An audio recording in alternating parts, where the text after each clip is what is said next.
Joe Rogan Podcast. Check it out. The Joe Rogan Experience. Train by day, Joe Rogan Podcast by night, all day. Oh, that's what the British would say, a proper cigar lighter. Was that your British accent?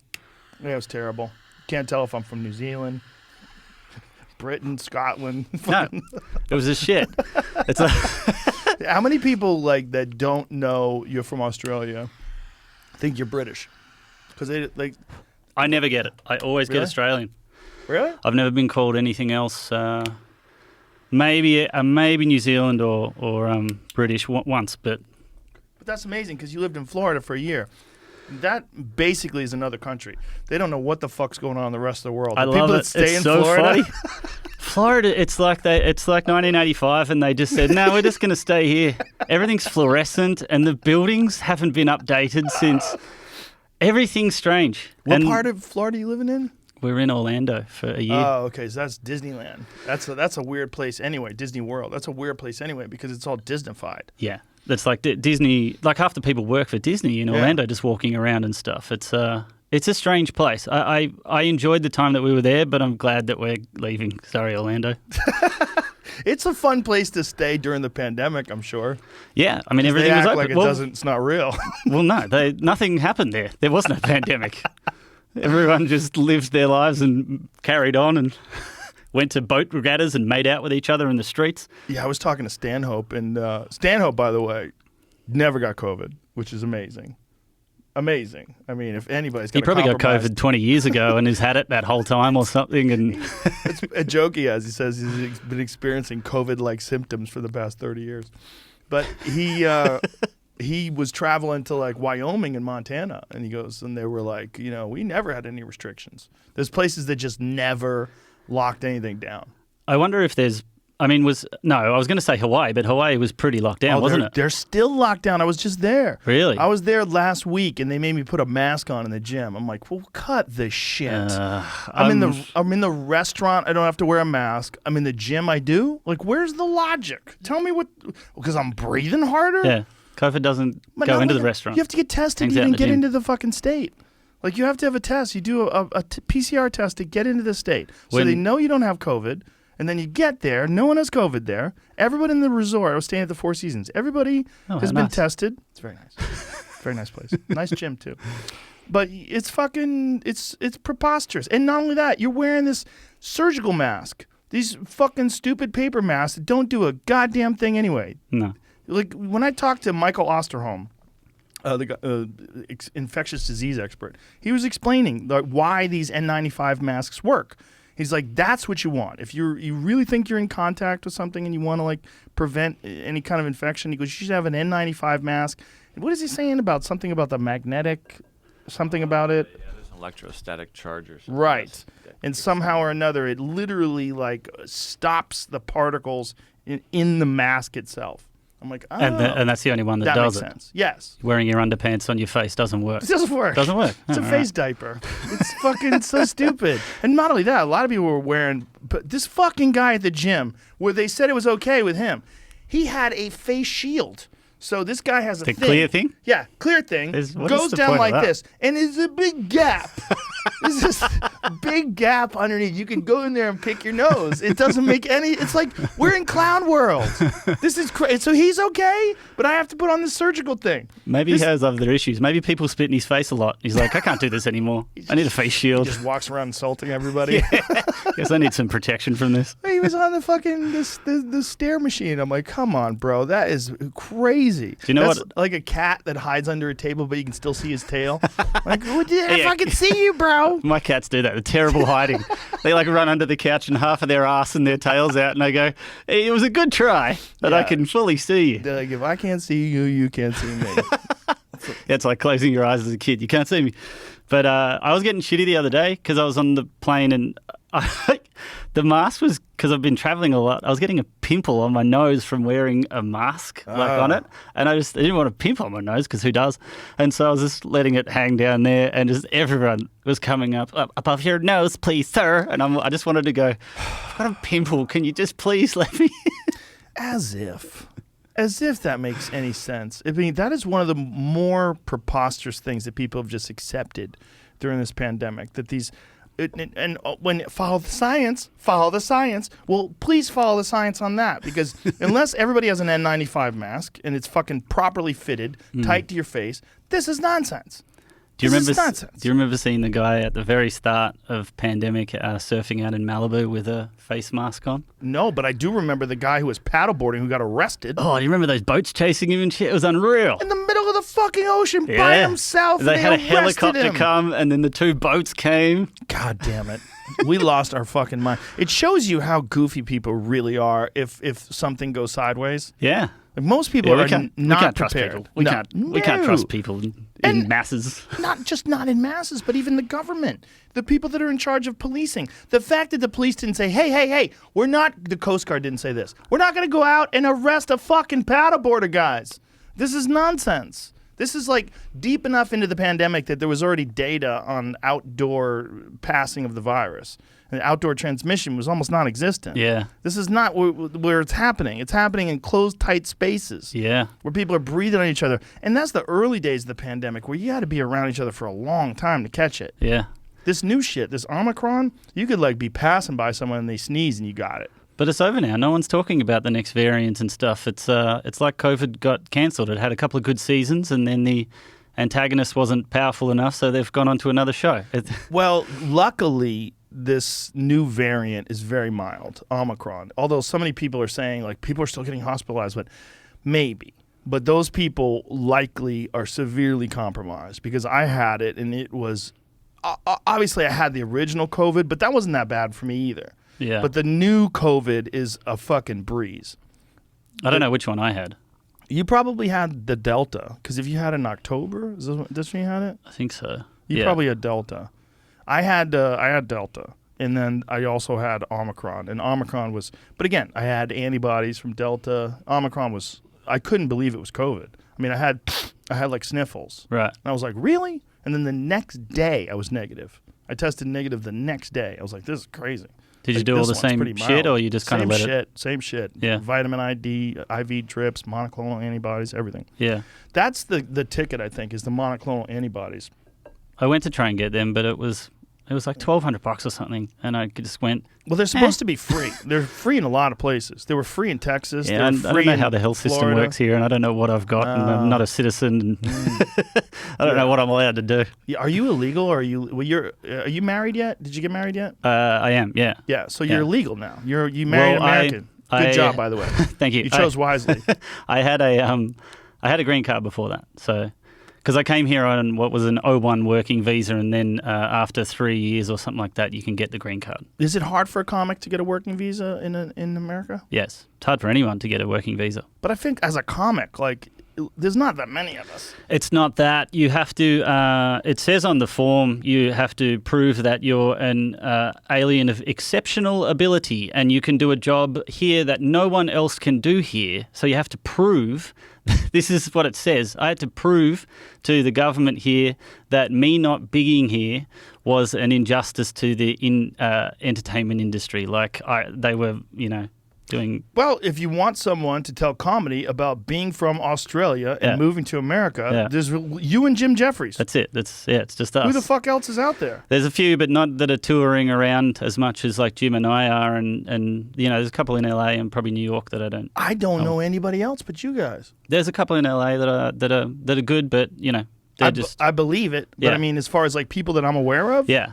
It I is. know you and I know Jim. Jim and I are the only ones who are touring around the country. And, So they should probably shut the fuck up and give you a green card. well, they did, but it just it took a lot of time and How long money. did it It just take? took money. Yeah, that's what it is. It It's was- a business. yeah. It's a whole industry. It was like $20,000 all up. Whoa. Yeah, nutty, huh? really? Yeah, for the 01 and the green card combined, I spent about $20,000 to live here in the land of the free. Is it for lawyers? Like, what is the 20? Yeah, grand? I'm including everything. It's lawyers. It's I had to fly back to Australia to go to the consulate there to get the thing and stuff. So I'm including all of that, all the bullshittery. Wow. You had to fly back home, get some paperwork. They can fax that. Some people go to Canada or Mexico and just get out of the country and do it there and stuff. But it was just easier for me to go back home. Do people still fax? There's 3 people that still fax, and they just fax each other. And they go, hey, you still got the fax machine? And he goes, yep, got it. I remember, I think I had an app on my phone that faxed, like during the early day. It might have been on a BlackBerry. No, I might be making this up now.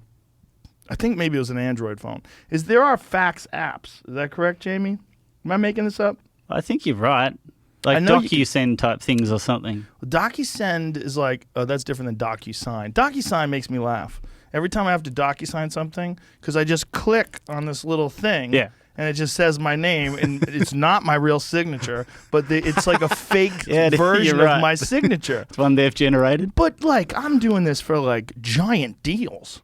Like, big, important things worth a shit ton of money. And I'm just like, click, there's my fake signature. Click, there's my fake signature. Is this your signature, sir? Like, what is that?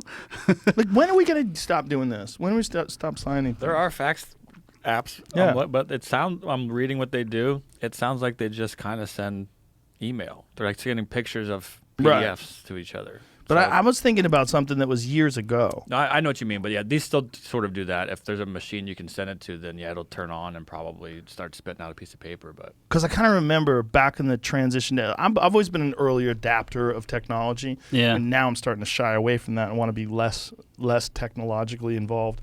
But I was getting into that. I was like, ooh, maybe I could do it all from my phone.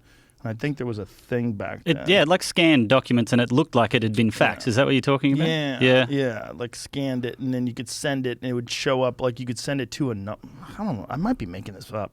It's one of the memories that's like, that's not a good memory. I remember doing those kind of things. Particularly if I'm doing a job, an acting job or something, and they say, can you fax all your stuff? And I'm like, what? How am I meant to do that? You know how you have memories that are not that good? You're like, I don't know if this is a real one. Yeah, or you start telling a story that happened to you to the person that story happened to, and they go, that was my story. You go, oh, sorry, I thought that happened to me. Louis C.K. has a great bit about that, about you add a bunch of stuff to it and you tell it to the person. You're like, what the fuck is wrong with you? You're a liar. Did you watch Louis' new special? It's great. Isn't it great? It's just very classic good. old Louis. You know what he is? He's your dirty uncle at the Christmas table who's being just a little bit gross. Yeah. And it's just so fun to watch. Well, you know what? He's got a certain amount of freedom now that he's been like royally canceled. Right. You know, and the wonderful thing is the backdrop that has giant lit up letters that says sorry. And he comes out and just kind of like that's his look, like, I'm sorry, I did it, and let's just move on. Yeah. Some people don't want to accept it. It's very strange. Yeah. So the idea that you don't want to ever allow a person to apologize and come back from something, it's like, okay, well, are you without fail? Yeah. You know, what if someone goes digging into your life? There's no one who's not going to get. No. Especially if some people have some distorted versions of what happened with you. Like, you know, people have, like, we're talking about memories, like my memory of this fax thing. People have fucking, memories are shit. Like, this is a thing about memory, and, you know, Neil deGrasse Tyson is really into this because we had a conversation about it in regards to, like, crimes. When someone is an eyewitness of a crime, he's like, that is the least reliable piece of evidence. But they don't accept it in court, right? Eyewitnesses listen, man, people, they arrest people all the time when they do a police lineup and it's the wrong person. It happens all the time where someone could be assaulted and they'll look at a police lineup and be sure that this is the guy that did it to him, and it's not. And that person winds up going to jail. It happens all the time. They get tried, they get convicted wrongly. You know, the problem with it is, and I've been working with Josh Dubin, who's an ambassador for the Innocence Project. There's a real problem with once the ball is in motion, like once you get arrested for a crime and then the prosecuting attorneys and then the defense attorneys get involved and then the DA, and there's a game that's going on, and the game is the prosecutors are trying to prove you guilty and your defense attorney is trying to prove you innocent, and they're trying to win. Both sides are trying to win. And when people try to win, they withhold evidence, they hide data, they find out that there might be something that could exonerate you. I mean, that was the thing with Kamala Harris. Like, this is something that Dubin talked about on my podcast. When she was the DA in San Francisco, she was fighting to withhold evidence that would exonerate innocent people. This is a thing they do on a regular basis. This is a real problem with the justice system. Yeah. And when you talk with a guy like Dubin, who does this work with the Innocence Project and regularly frees people. The last podcast we did, not the last one, but the time before, 2 people were freed that were on Because of the death. podcast? Yeah, people that were gonna fucking die on death row. They were freed. Wow. Yeah, because of like the pressure that the podcast put on these places where these people had been arrested. What do they have to gain from that? What does she have to gain from? They try to win, man. They want to win as many cases as they can. They don't want to lose. First of all, if you lose, then you open yourself up to civil litigation because if someone was wrongly accused and then incarcerated for years, then there's like, lawsuits and all kinds of crazy shit. But there's a lot of that going on. And he has a podcast about junk science. Like there's a lot of science that, until I talked to him, I thought was rock solid. Like bite marks, when they find like if someone bites someone and they say, oh, these are your teeth. He's like, there is no fucking way they know if it's your teeth. Yeah, right. He's like, the tearing of like teeth on flesh. This is not like a fingerprint. Like fingerprints are rock solid. Like if you put a fingerprint on something, that's why you can open up your phone. I have an Android phone that I open with a fingerprint. Right. I put my fingerprint on it, bang, it knows it's me. Yeah. That's not the case with a bite mark, man. That shit, and they tried to play it off like it was. He's like, it's not. It doesn't work that way. Do you know koalas have the same fingerprints as humans, and they get confused with them at crime scenes all the time, like with human fingerprints and koala fingerprints. Whoa! And then they go, actually, we can't tell if it was the koala or that guy, so we're just going to have to let this go, whatever they do. If you killed a koala and used his hands, just open doors and shit, and putting it up to the put the knife in the koala hand, stab somebody with it. It was the koala. You can imagine that? Like, I think it's a person. Yeah. Aren't koalas cunts if they don't get their eucalyptus leaves? Yeah, but they get their eucalyptus leaves. They get what they want. But I heard if you don't feed them, they look cute. But if they're not getting their leaves, they're a fucking bear. Yeah, they're brutal, and they kind of like, but they're stoned for 23 hours of the day. So they're stoned? Yeah, eucalyptus leaves have a mild sedative in them, so they eat all these leaves and they're sitting there and they fall out of trees all the time. Like really? That's the thing that happens. Like, they get high and fall out of trees? Yeah, they just get high and they just go, oh, bonk. That's an Australian animal. It is. That's the only place on earth where they are. I mean, it seems like an Australian animal. It gets high and falls out of trees. Yeah, like it's a bit silly. You got a little drunk at the Christmas party and fell off the thing. They're totally Australian animal. Completely. They don't make any sense. It's like God fucked a horse up or something and just went, oh shit, put that down there for now. And they taste good. Oh, it's great meat. It is really good. Yeah. You could buy kangaroo in the supermarkets in Australia. Like that's a very accessible meat. Well, it seems like there's a real problem with them because they don't have predators, and there's so many of them. They're like deer. I mean, there's a lot of deer in this country, I assume, and there's a lot of kangaroos, not a lot of koalas. Around here, there's a lot of deer. In Texas, they're everywhere, man. Really? Like, yeah, I'm always slamming on my brakes. Are you allowed to go out and shoot them, or is there a... Well, you can't shoot them in residential neighborhoods, and there's some residential neighborhoods where they actually offer archery permits for hunting because they get so bad. But I've only heard about that in Connecticut and a few other places. There was a television show in Connecticut or is it Pennsylvania? I forget. But there was a television show where people were hunting deer in people's driveways. Like they'd set up like a blind, like one of those like camouflage what kind of television show is this? I was watching it on TV. It was like a hunting show. And they were hunting. It was like Suburban Deer Hunter or some shit like that. And they were hunting because they have so many of them, and they are wild animals and they are delicious. And so the people, they do have to kill them because they cause car accidents. Millions of dollars of damage every year are caused by people hitting deer with their cars. Same with kangaroos. You hit a kangaroo, your car's done for. That's Bro, it. Those big ones? The big ones, the big red ones, they're 6 foot tall. They're huge. fucking huge. They're jacked too. They're jacked. Jacked. Yeah, steroids. Come on. Until like the internet came around, I don't think anybody knew the kangaroos were jacked in America. We did. You guys knew. Well, I remember when I was a kid, I saw 2 kangaroos having a boxing fight, and they were 6 foot, and they were punching each other in the face. But what they do is they get on their tails, and they put all of their weight onto their tails, and they kick and punch. The kick will actually kill you. They can gut you, right? Completely. If you got kicked full by a big red kangaroo, you're dead. The punches, their arms are, like T-Rex arms. Right. They're kind of funny. But the kicks, oof. Well, you've seen that video of the one that has the dog in a headlock and the guy comes over and punches the kangaroo? I've tried to see if it's set up or whether it's fake. I think it's real, and it's just... I think it's real. That guy got off light. He got lucky. Yeah. But I wondered why the kangaroo had the dog in a headlock. It doesn't really make any sense. It's not really a thing that a kangaroo would do. Well, they get each other in headlocks, don't they? Yeah, but not for long. Like it seemed like he had him in there for like a good 10 seconds of that video. Like he was just toying with him, like the bully at school. Like, hey, look at you, like that. And then I was looking and seeing if he had been set up or something, like had been tied up to it to start the video or something, but he hadn't. And the guy's demeanor and the way that he kind of punched the kangaroo, it seemed very real. I'm pretty sure it's real. I think it's real. And it was a bitch-ass punch, too. Like it was kind of a slap punch, wasn't it? Well, it wasn't. Well, it was a kangaroo. You don't want to fully... He's probably not even sure what he's doing. He's like, am I going to fucking... Get out of here.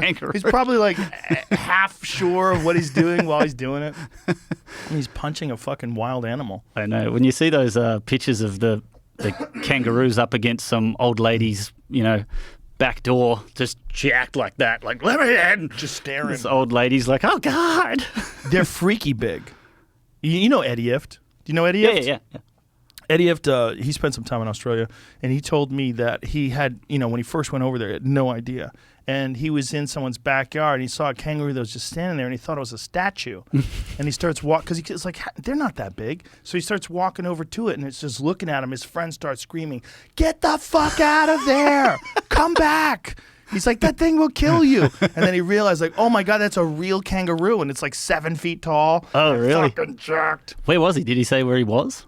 Australia to me is Australia. Yeah. Well, there's not a 6-foot kangaroo walking down the post office in Melbourne. So, Where are they? What's the area where they're most prominent?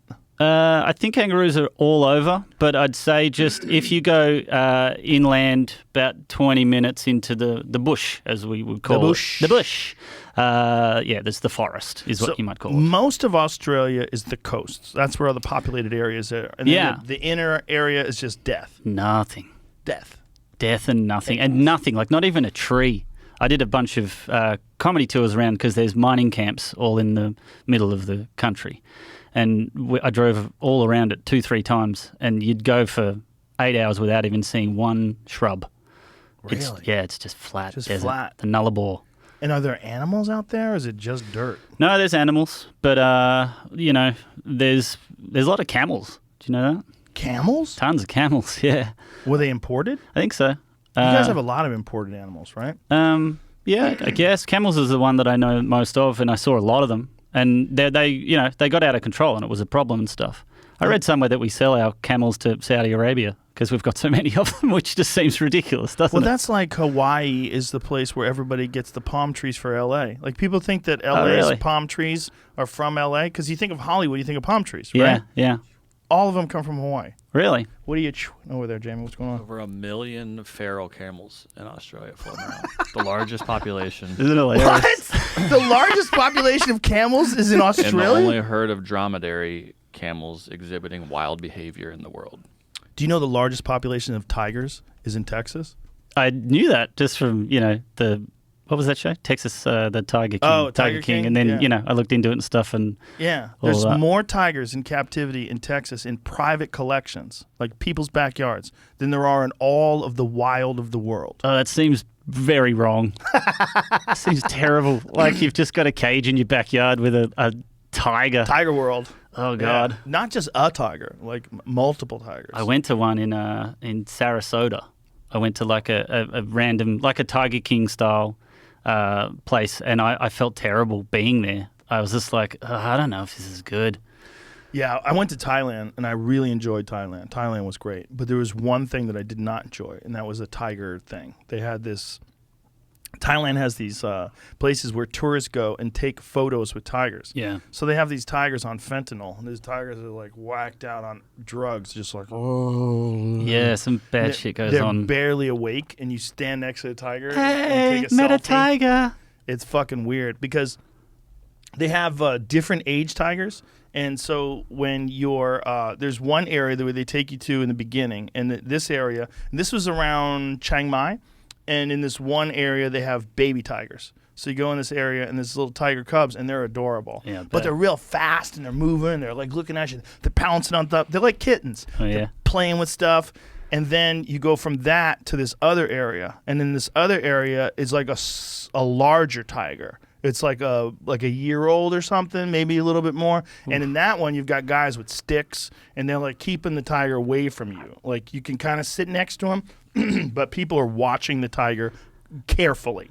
Isn't Like, it funny, the safety precautions in places like Thailand or Indonesia or something, and they just go, it's fine, I've got this stick, it'll be all right. Yeah, there's a zip line, and you climb up this rusty ladder. Like, are you watching? Who's testing this line? This is a piece of steel. So anyway, you go into that area, and there's guys with sticks that are kind of making sure this tiger doesn't fucking eat a kid, right? And then from there, you go to the big tigers. And the big tigers are all fine. Because they're all drugged up. They're all like this, like seriously. Like they can barely keep their head up. Like, I used to work at a place in Australia on the Gold Coast called Dream World, and their thing was tigers. They had tigers there, and I would start work before the park opened. It's like a Disneyland type place, and I worked in a hot dog stand, killing it, and they'd walk the tigers around the whole park in the morning. So I would see all of the tigers, like 20 of them, huge ones, getting walked on chains by their handlers through the park, but they were really well accustomed and probably grew up in captivity and were used to humans and stuff. So I could go up and pat them and stuff like that. And they weren't drugged. They weren't drugged. No. I don't think we would get away with that in Australia. You know, you have to be in other parts of the world. Yeah, drug I don't animals. know what kind of rules Thailand has, but it was really depressing. I haven't been to Thailand, but I spent a lot of time in Bali in Indonesia. Have you ever been there? No, I heard it's awesome.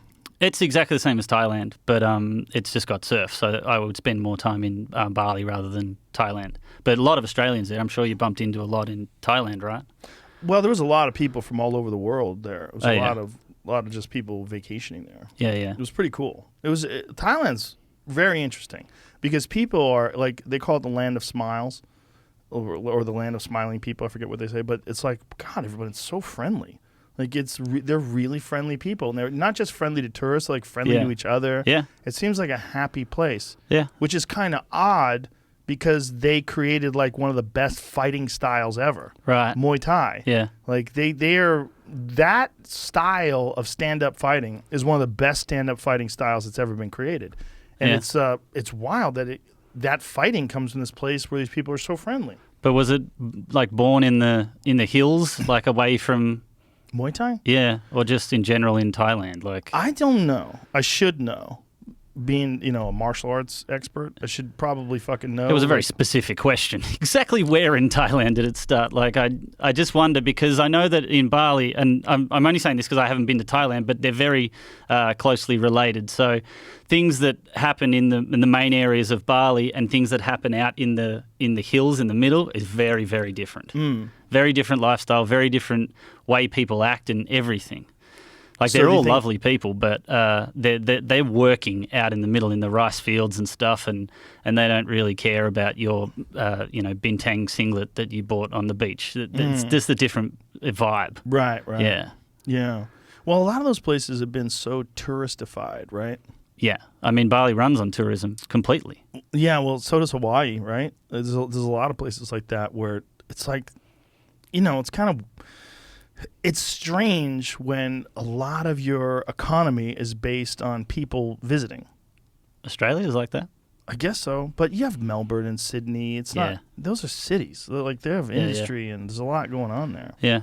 But it's like when you go to a place that relies heavily on people visiting, like those people got crushed during the pandemic. Like Hawaii got crushed. Yeah. Because, they had really restrictive lockdowns, really restrictive mandates, and then on top of that, no tourism for a long time. I bet you the locals liked it. No, they did not. No? No, they did not. I mean, I'm sure some of them liked it, but most of them, there's so much industry that relies on tourism. Like, I have a friend of mine who was a boat captain out there, and for fucking a year, man, they were hurting. There was nothing coming in. Yeah, right. There's nobody there. It's just like everything was shut off. And so it's like most people can't go. Well, they say the average American, like 2 weeks with no income would break them. Yeah. I mean, the pandemic tested the shit out of everything. But in a place where tourism is important, really tested the shit out of it. Which is probably one of the main reasons why Florida, which was like one of the most tourist heavy places in America. They were like, fuck it, we're open. Yeah, right. Plus, wild people. Wild people. Wild people, man. That's where Leonard Skinner's from, you know? It's where the Florida man's from, funnily enough. Yeah. But I mean, that's the one state where the person, a man from Florida doing something is like, oh, of course he's from Florida. Isn't it funny? There's no only you can't say that about New Hampshire. You can't say that about South Dakota. But Florida, you're like, oh. The first week we were there, I was just watching the news, and there was an alligator chasing people around a Wendy's parking lot that was down the street from us. So we drove past to have a look. That's what was going on. Dude, an alligator yesterday cannibalized a giant alligator, cannibalized a 6-foot alligator on a golf course. So they were literally watching this fucking monster eat a smaller monster on a golf course. Yeah, see if you can find that. It's wild because this thing is huge. Some of those monstrous ones that walk across the golf course and you just think that is from another era, another life, another 100 million years ago. Earth. Look at the size of this thing. Check this out. Look at the size of this fucker. And he's got a 6-foot one that's still alive in his mouth. No, he's just carrying his young in his mouth. So think about how big that thing must be. If that fucking thing that he's got in his mouth is 6 feet long, he's got to be 15 feet long. Yeah. That is a fucking huge cat. How did they say how big he is? Or she? I don't want to be sexist. You shouldn't. It could be a girl. 20 feet. 20 feet? What? Oh my God. He's 20 feet long and he's feeding on a 6-foot alligator. Plane, but yeah, it's someone who lives on the golf course, I think. Grandpappy, they call him. Mm-hmm. So video shows huge lakeland alligator grandpappy eating smaller gator on a golf course. Holy shit, man. What's that to stop? I mean, what's to stop you from... People don't get eaten that much by alligators, which is weird. But the alligator's not running around crazy looking for that kind of thing, don't you think? Like, well, they do eat if it people wants occasionally. To, it'll go and they run pretty fast, right? But if you run diagonal, then they get confused and freak out and fall over. Well, they're not bright.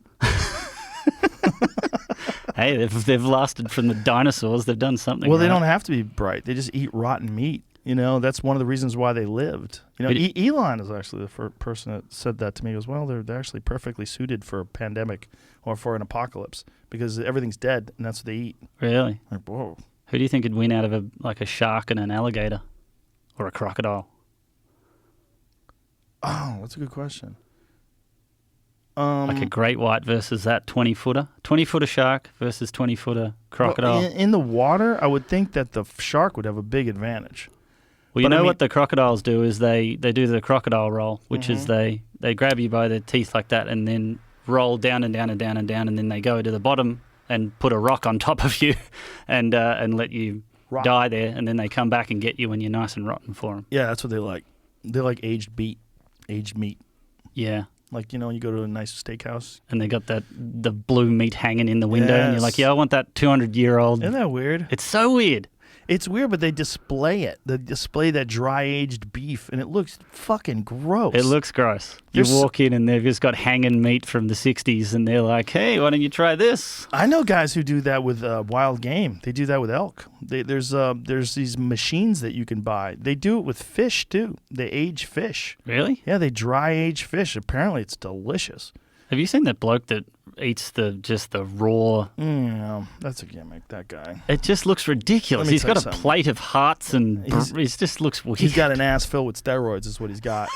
Yeah, he should have a big plate of steroids next to it. That is not a natural body. Of course it's not. That guy is shooting all kinds of shit into his system to achieve that kind of physique. Completely. Yeah, there's this guy, Derek, who's been on my podcast before. He's got this web YouTube page, moreplatesmoredates.com is his website. You know that guy? Yeah. And More Plates, More Dates, the YouTube page did a whole takedown of, not a takedown, but again, an examination of this guy's claims that he's natural and that what he's, you know, is like living off the 9 pillars of health and sustainability or whatever the fuck it is, like liver and testicles and drinking blood. And like, it's a gimmick. It is.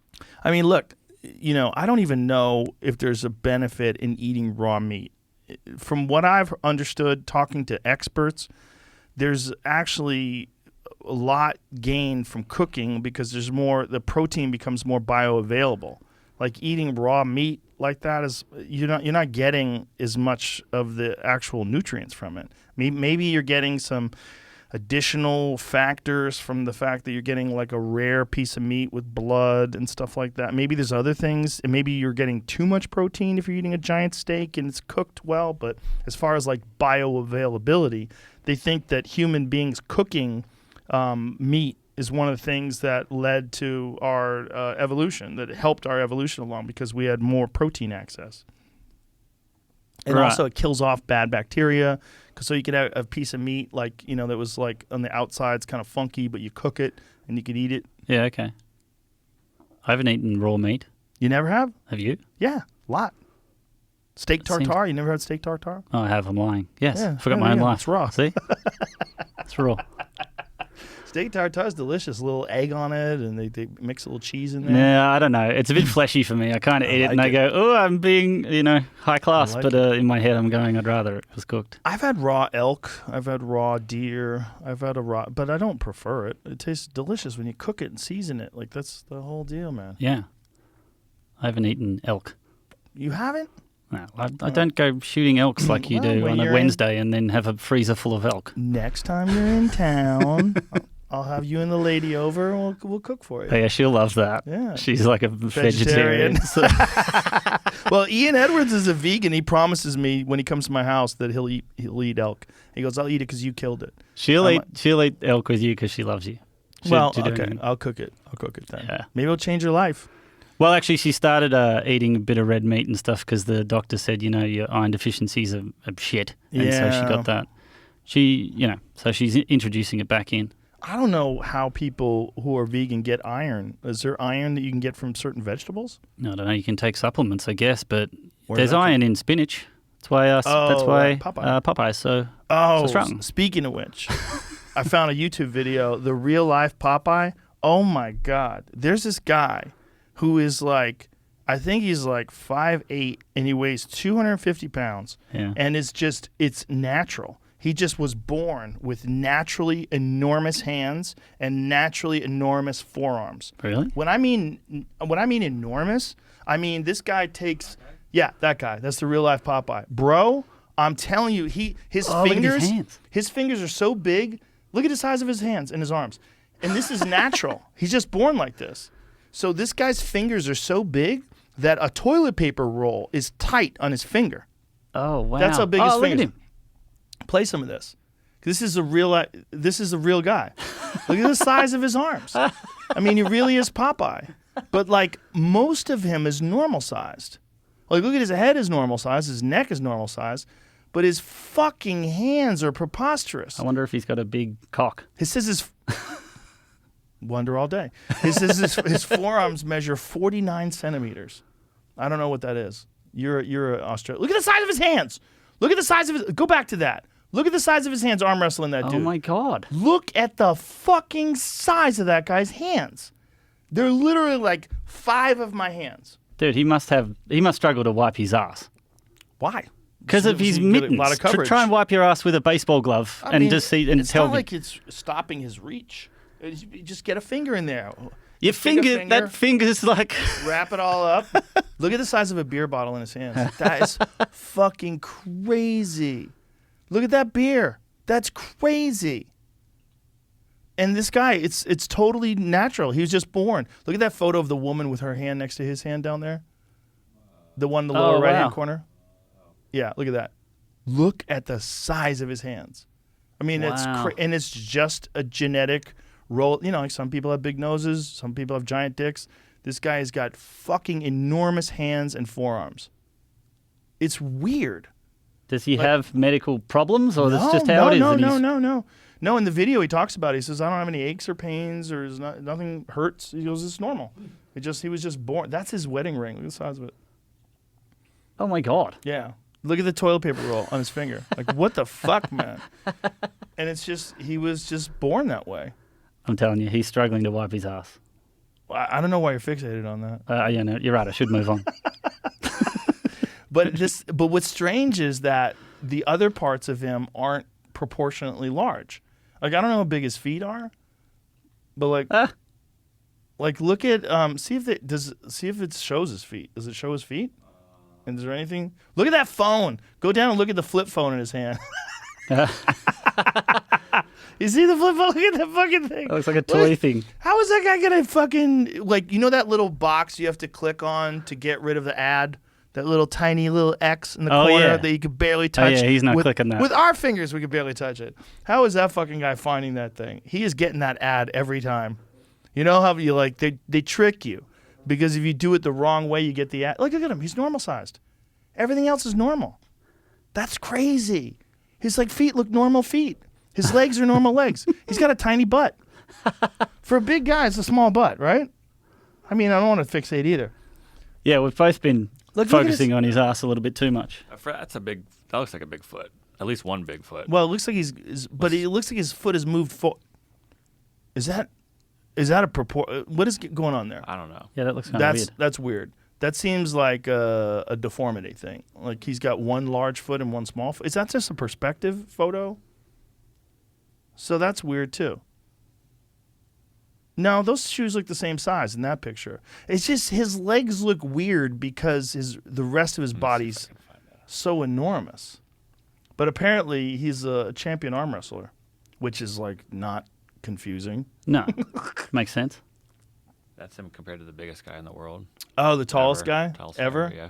Wow. There's that Ripley's Believe It or Not or something hilarious. I wonder if that's a real guy in there, like a skeleton. Did you know there was they found there was a Buddha statue once, and they found out that it was actually a mummified Buddha that they had covered with a statue. They did an X-ray on this thing, and inside of it is like an actual Buddha guy, like an actual yogi who was in a lotus position. That they did the statue around him. Well, that's not that weird. Well, it's weird that they didn't know it. People had the statue; they didn't know it was a dead guy. How old was the inside of it. statue? That's a good question. Because if it was, I mean, there's tombs and mummies and everything Look all at over this. the place. But look at the statue. I think that's unreal. That's what I want. That's crazy, right? See, like that thing. He ain't clicking that thing. That little thing in the corner.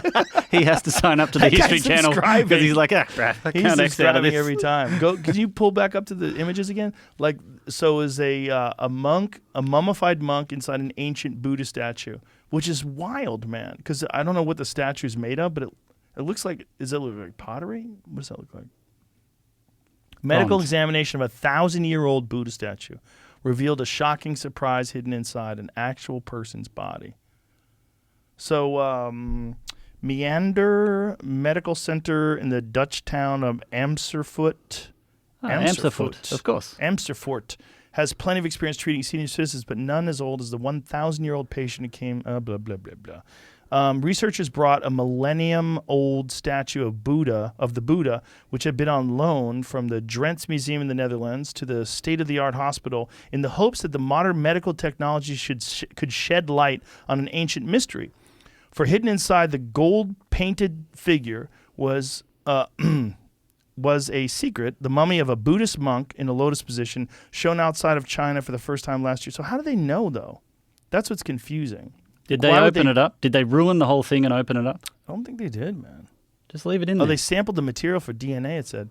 Hegelman slid an ancient artifact slowly into a high-tech imaging machine for a full-body CT scan and sampled bone material for DNA testing. Gastroenterologist, say that word. Gastroenterologist. And say his name now. Try that. Roynaud Vermenschleidel. Vermigdid used a specially designed endoscope to extract samples from the mummy's chest and abdominal cavities. Now it's known the tests have revealed a surprise. The monk's organs had been removed and replaced with scraps of paper printed with ancient Chinese characters and other rotted materials since has not been identified. How the organs had been taken from the mummy remains a mystery. Wow. That's cool. I wonder why they knew there was something in there, though. Like, that's not normal that you threw a fucking Yeah, you go and do a thing to CT a scan CAT of you. scan. So look, scroll up there. No, you're right there. The body inside the statue is thought to be that of the Buddhist master Liu Quan, a member of the Chinese meditation school who died around AD 1100. How did Liu Quan's body end up inside? I hope I'm saying that right. End up inside ancient Chinese statue. One possibility explored by the Drents Museum is the gruesome process of self-mummification. in which monks hoped to transform themselves into revered living Buddhas. Oh. Whoa. He put himself in there. The practice of self-mummification amongst Buddhist monks was most common in Japan but occurred elsewhere in Asia, including China, as described in Ken Jeremiah's book, Living Buddhas. Monks interested in self-mummification spent upwards of a decade following a special diet that gradually starved their bodies and enhanced their chances of preservation. Holy shit. They eschewed any food. I never know how to say that word because I only read it. How do you say that word? Eschewed? Eschewed. That's a word that I've never said. Eschewed. I'm 54. I've never even said seen that word. I've seen that word, but I've only read it. I've never actually said it out loud.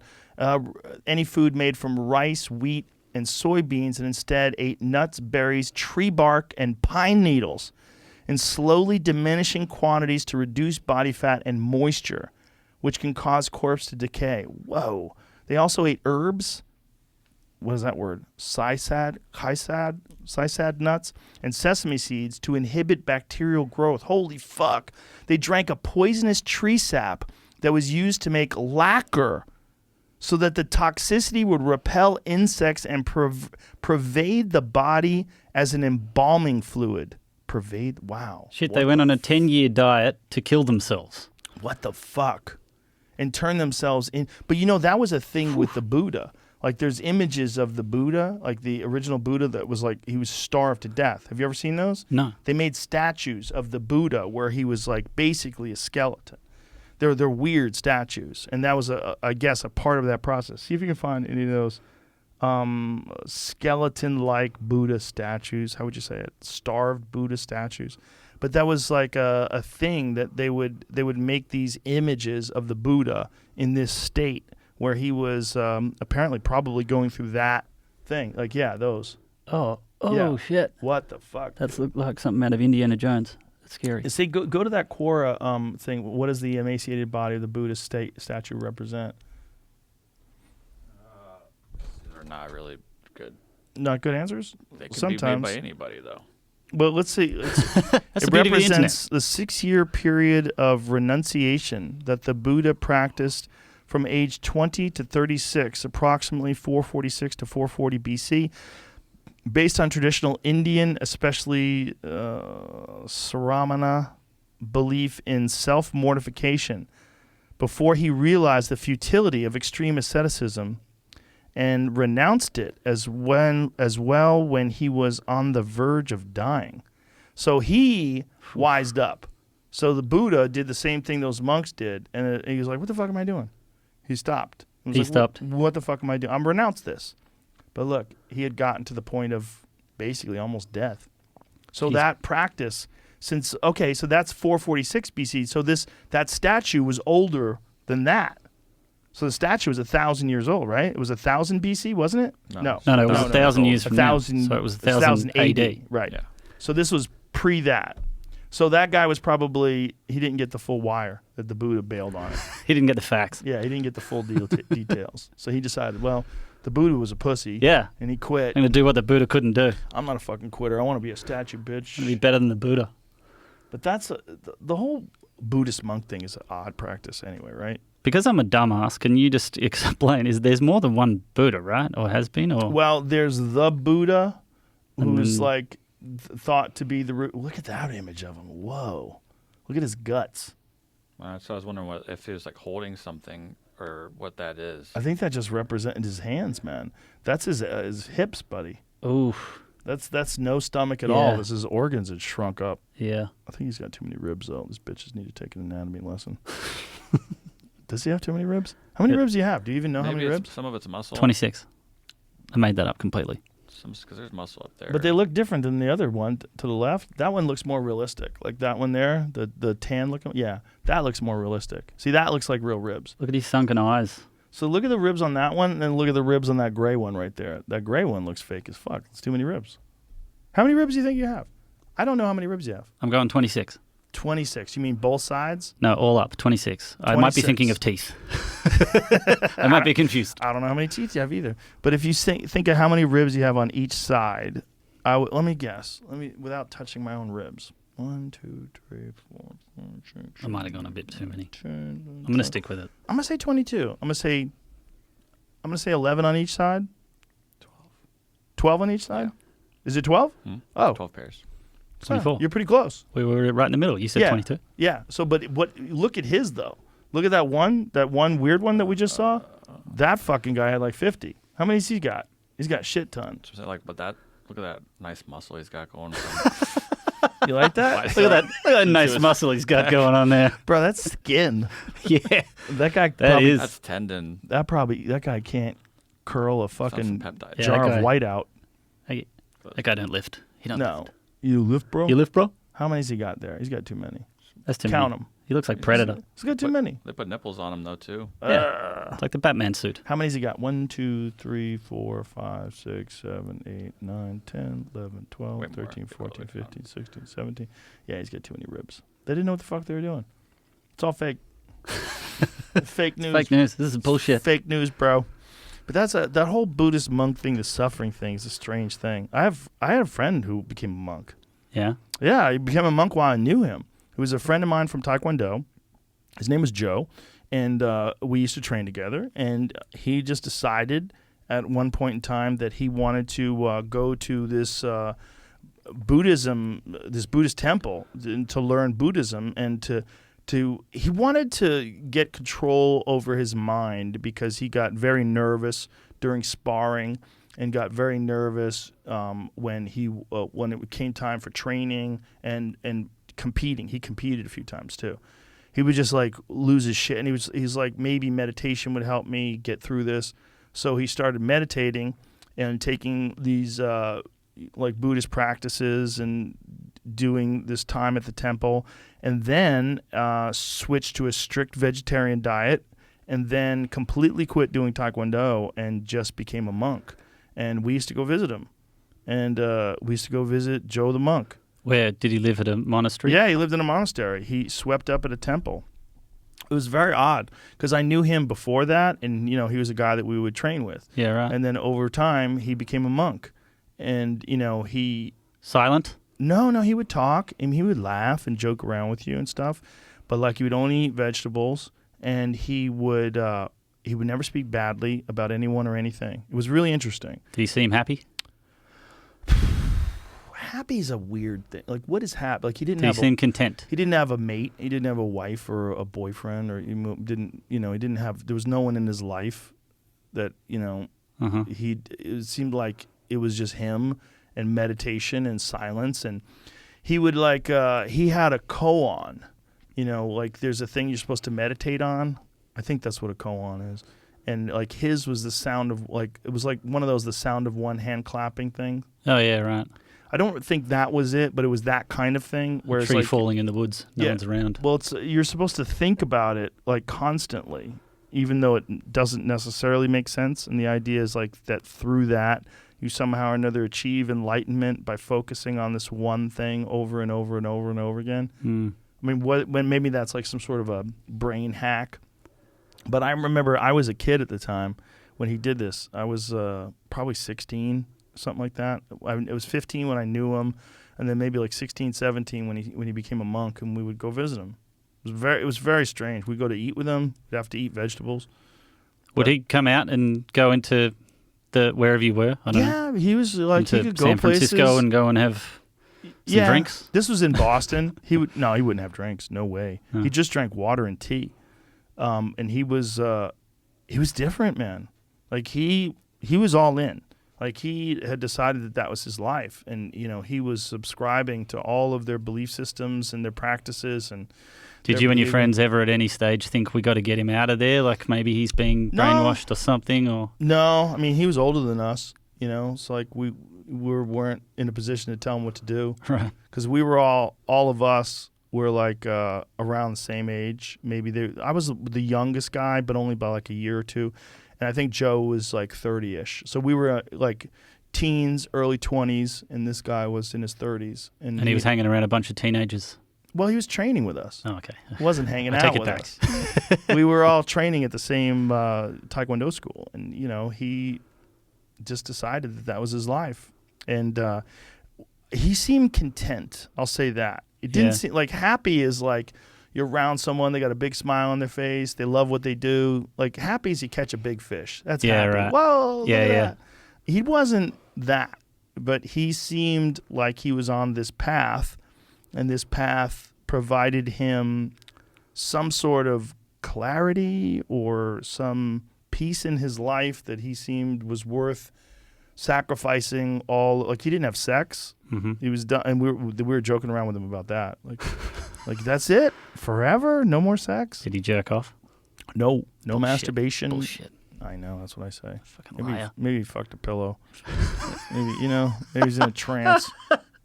You know how monks fuck pillows, Yeah, pretended. Yeah. I don't know what he did, but he was the first guy that I ever met that sort of like left society. And I remember he stayed at this temple that we knew where the temple was. We'd go see him there. I've known people that have done that, kind of left society, but not that deep. Like they've gone to a remote island in Indonesia and they just surf and, I've heard of that before. Yeah, I know people that have sort of like dropped out and, live in a small town, live in a log cabin and shit. And I've thought about it. I think it'd be good. I'd get too frustrated. I think there's something to that. There's something to like being in the woods, and there's something to just being alone with nature. Have you ever seen that Werner Herzog documentary, Happy People? No. It's a year in the taiga. The taiga is. I know what you're talking about, but I haven't seen it yet. Siberia. And one of the things that these guys look forward to is the winter time when they become trappers and they go to these cabins that they have in the woods, and they love it that they're alone.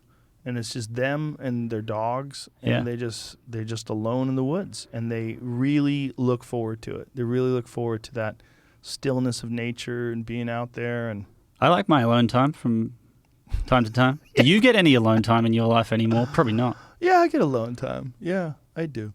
But if I'm working on the road, it's a full weekend of, I'm in the hotel room. I'm in the airport by myself. I like sitting there sometimes and listening to some music and just watching people and seeing how they move around and interact and stuff. And it's interesting. Do you get material from that, you think? Sometimes, but more so it just kind of relaxes me a little bit. It sounds stupid, but if I go into a shopping centre or something and sit in the food court and just put music on and just kind of watch people, and it kind of makes me happy with humanity, because people are smiling and happy and enjoying each other's company and stuff, and it's kind of nice sometimes. Yeah, it's good to people watch. It's good to be an observer, right? Yeah. That's one thing I can't really be anymore. It's hard to be an observer. No, you can't. You become the observed. You'd have to put on a full disguise. But that was one nice thing about the pandemic. You could wear a mask. Oh, yeah. And just fucking sneak around. You can't hide behind a mask. You've got too much. It's you.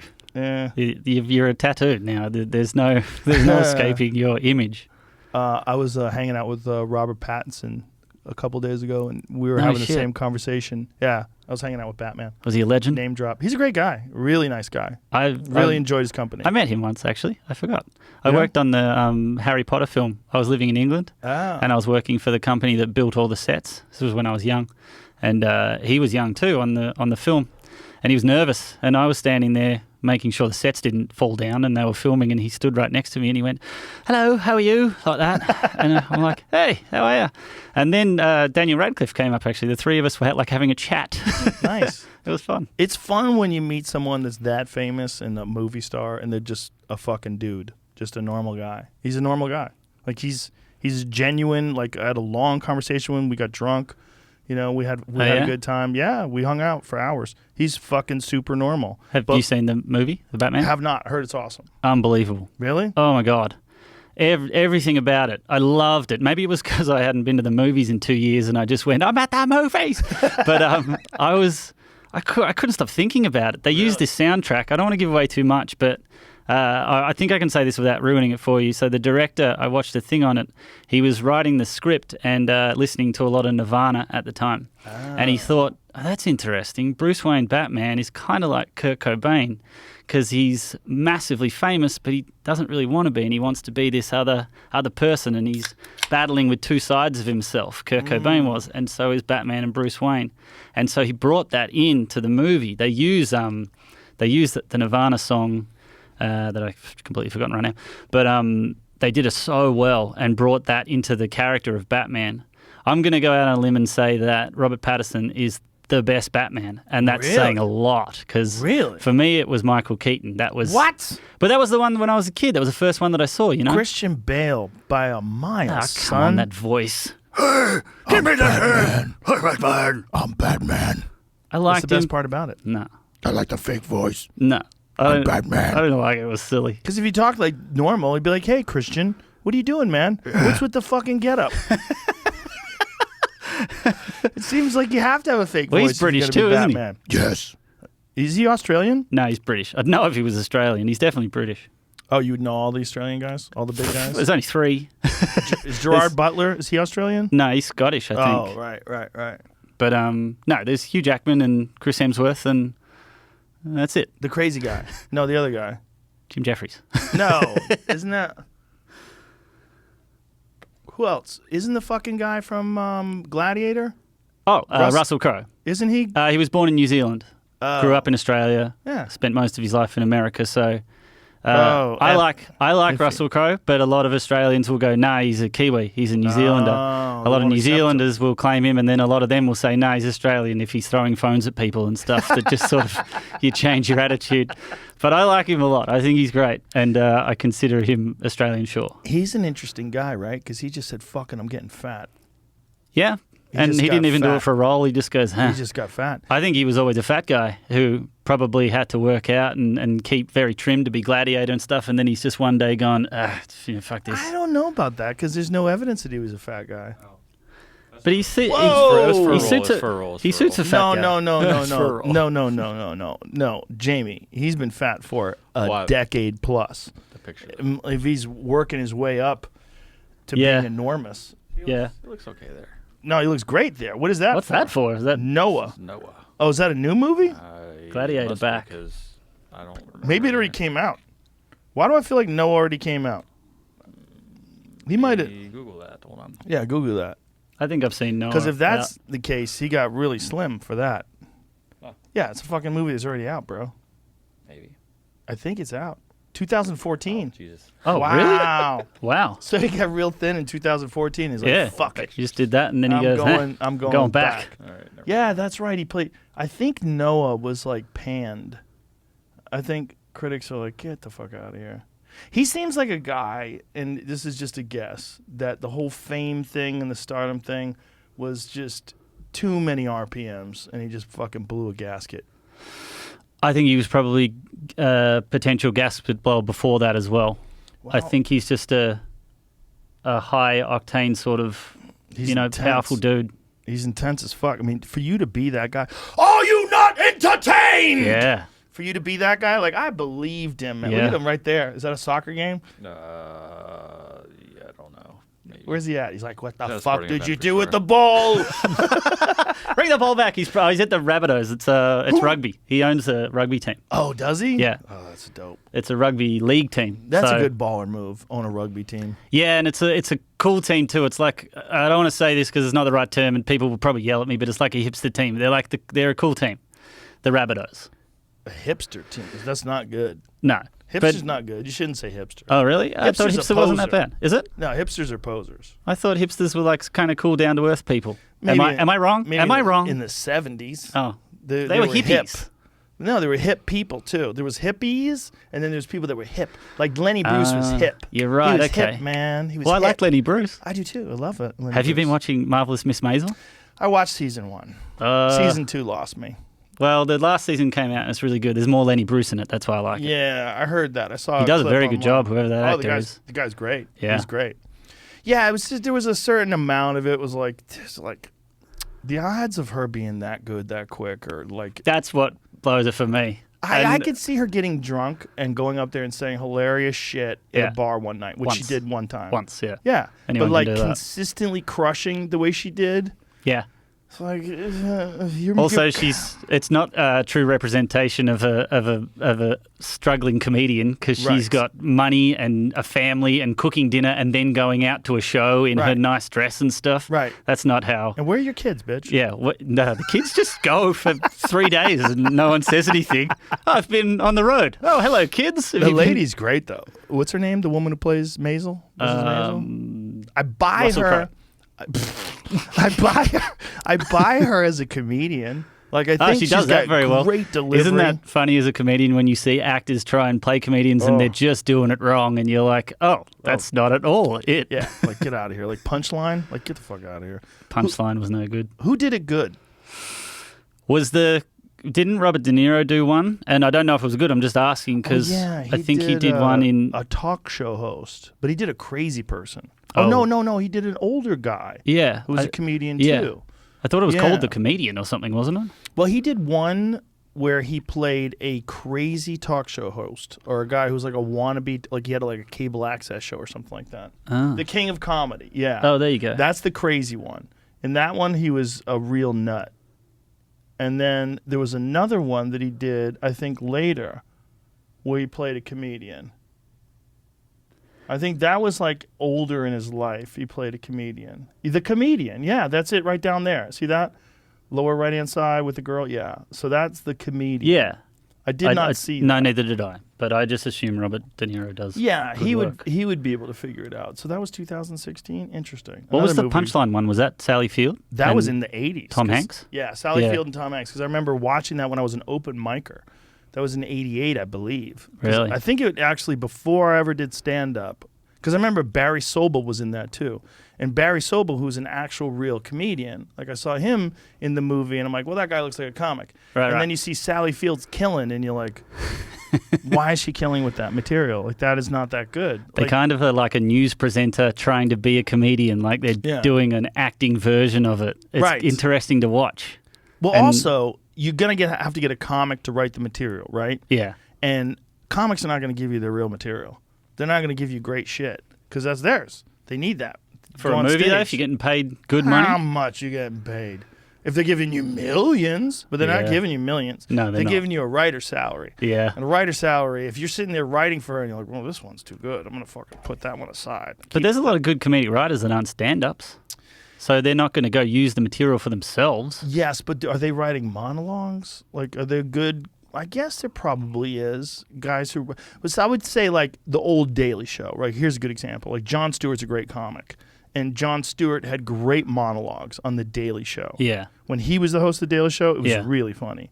But Jon Stewart is a great comic himself. So if he had writers, they're probably helping him with premises and Yeah, and then he's just molding the material himself. He knows. Right? You know. Yeah. Like if someone brought you some shit and you looked at it like, guys, I can't fucking say But this. even if it's not in my voice, I'd have to put it in my voice. Otherwise, it would sound ridiculous. I Right. couldn't go and do your material, which everyone knows would work in your voice. But if I Right. went and tried to do it, the cadence isn't right. My voice is different. My opinions and the way that even my experience and everything are different. So it's going to sound contrived, like Right. it's someone else's shit. But if you're like a Jon Stewart, they know your voice. That's so it. I bet they can help write to that voice. Yeah. And also, like he hosted that show for so long that I'm sure he has like a bunch of people that knew him before they even were on the show. They knew the show, so when they were writing for him, Yeah. like if you had to write for like certain comedians, you could kind of like Donnell Rawlings, you could write for his voice. Yeah. You know his voice, son. I'd like You to know? write for Bill Burr, just a couple of Bill Burr jokes. That would be great. I thought it would be funny to have a comedy club where you go up and do, like I would do jokes in Bill Burr's voice or something like that, just for fun, because it would be so great. I could be an angry old man, Do it. Oh, he's gonna come after you now. an Call him angry, old. beautiful lady. Yeah, it's He's my favorite, Bill Burr. Oh, he's the best. I He's think such a he's great my guy, number too. one. He's great. He's always got a great take, and you know he's one of the rare guys that are out there that are still swinging at fucking home run fastballs. Yeah. Like he's cracking it out of the park. He's not like softballing it. Remember when he did Saturday Night Live Oh, it was People were just incredible. so mad. Oh, good. All the dorks, they were and they are fucking dorks. Yeah, if you're they're mad at dorks. that monologue, you're a fucking dork. I couldn't believe what he said. He said everything that he should have. Saturday Night Live used to be so wild, and now it's so woke. It's Well, we so never had weird. it, so I don't have anything to compare to it. I didn't even know the heyday. You know, The heyday with Dan Aykroyd and John Belushi, like it was wild. Like with John Belushi and who was the woman that he would call Jane, you ignorant slut? Let's say that to her. It was a line on Saturday. Like, you could never get away with that today. Redna Alga. I'm saying the name wrong, but Gilda I'm trying Radner? Gilda No, Radner. it wasn't Jane her though. Curtin. It wasn't Jane Curtin. That's right, Jane Curtin. Yeah, Jane, you ignorant slut. Oh my God! It was like when Belushi would come on. I watched Oh my Ghostbusters the God. other day with Dan Aykroyd. He's so great. Oh, he's the best. He was amazing. Yeah. The fucking original Blues Brothers is an amazing film. Yeah. I was watching two dorks take apart the Blues Brothers and claim it wasn't funny. And they were, they were mocking this scene where it was a YouTube video. You don't pull it up, whatever you do. They were mocking the scene where they destroy these cars and they were making fun of it. It's like, first of all, you're talking about a movie from the 1970s. You must look at old films in the context of the time in which they were created. Yeah, you completely. have to. Yeah. There was a different world. I mean, I don't know who was president back then. Was it Nixon or Carter? Whoever the fuck it was. Gerald Ford. It was like the world was a different place. There was no internet. There was like everything was different. Yeah. The amount of information that people had was radically reduced.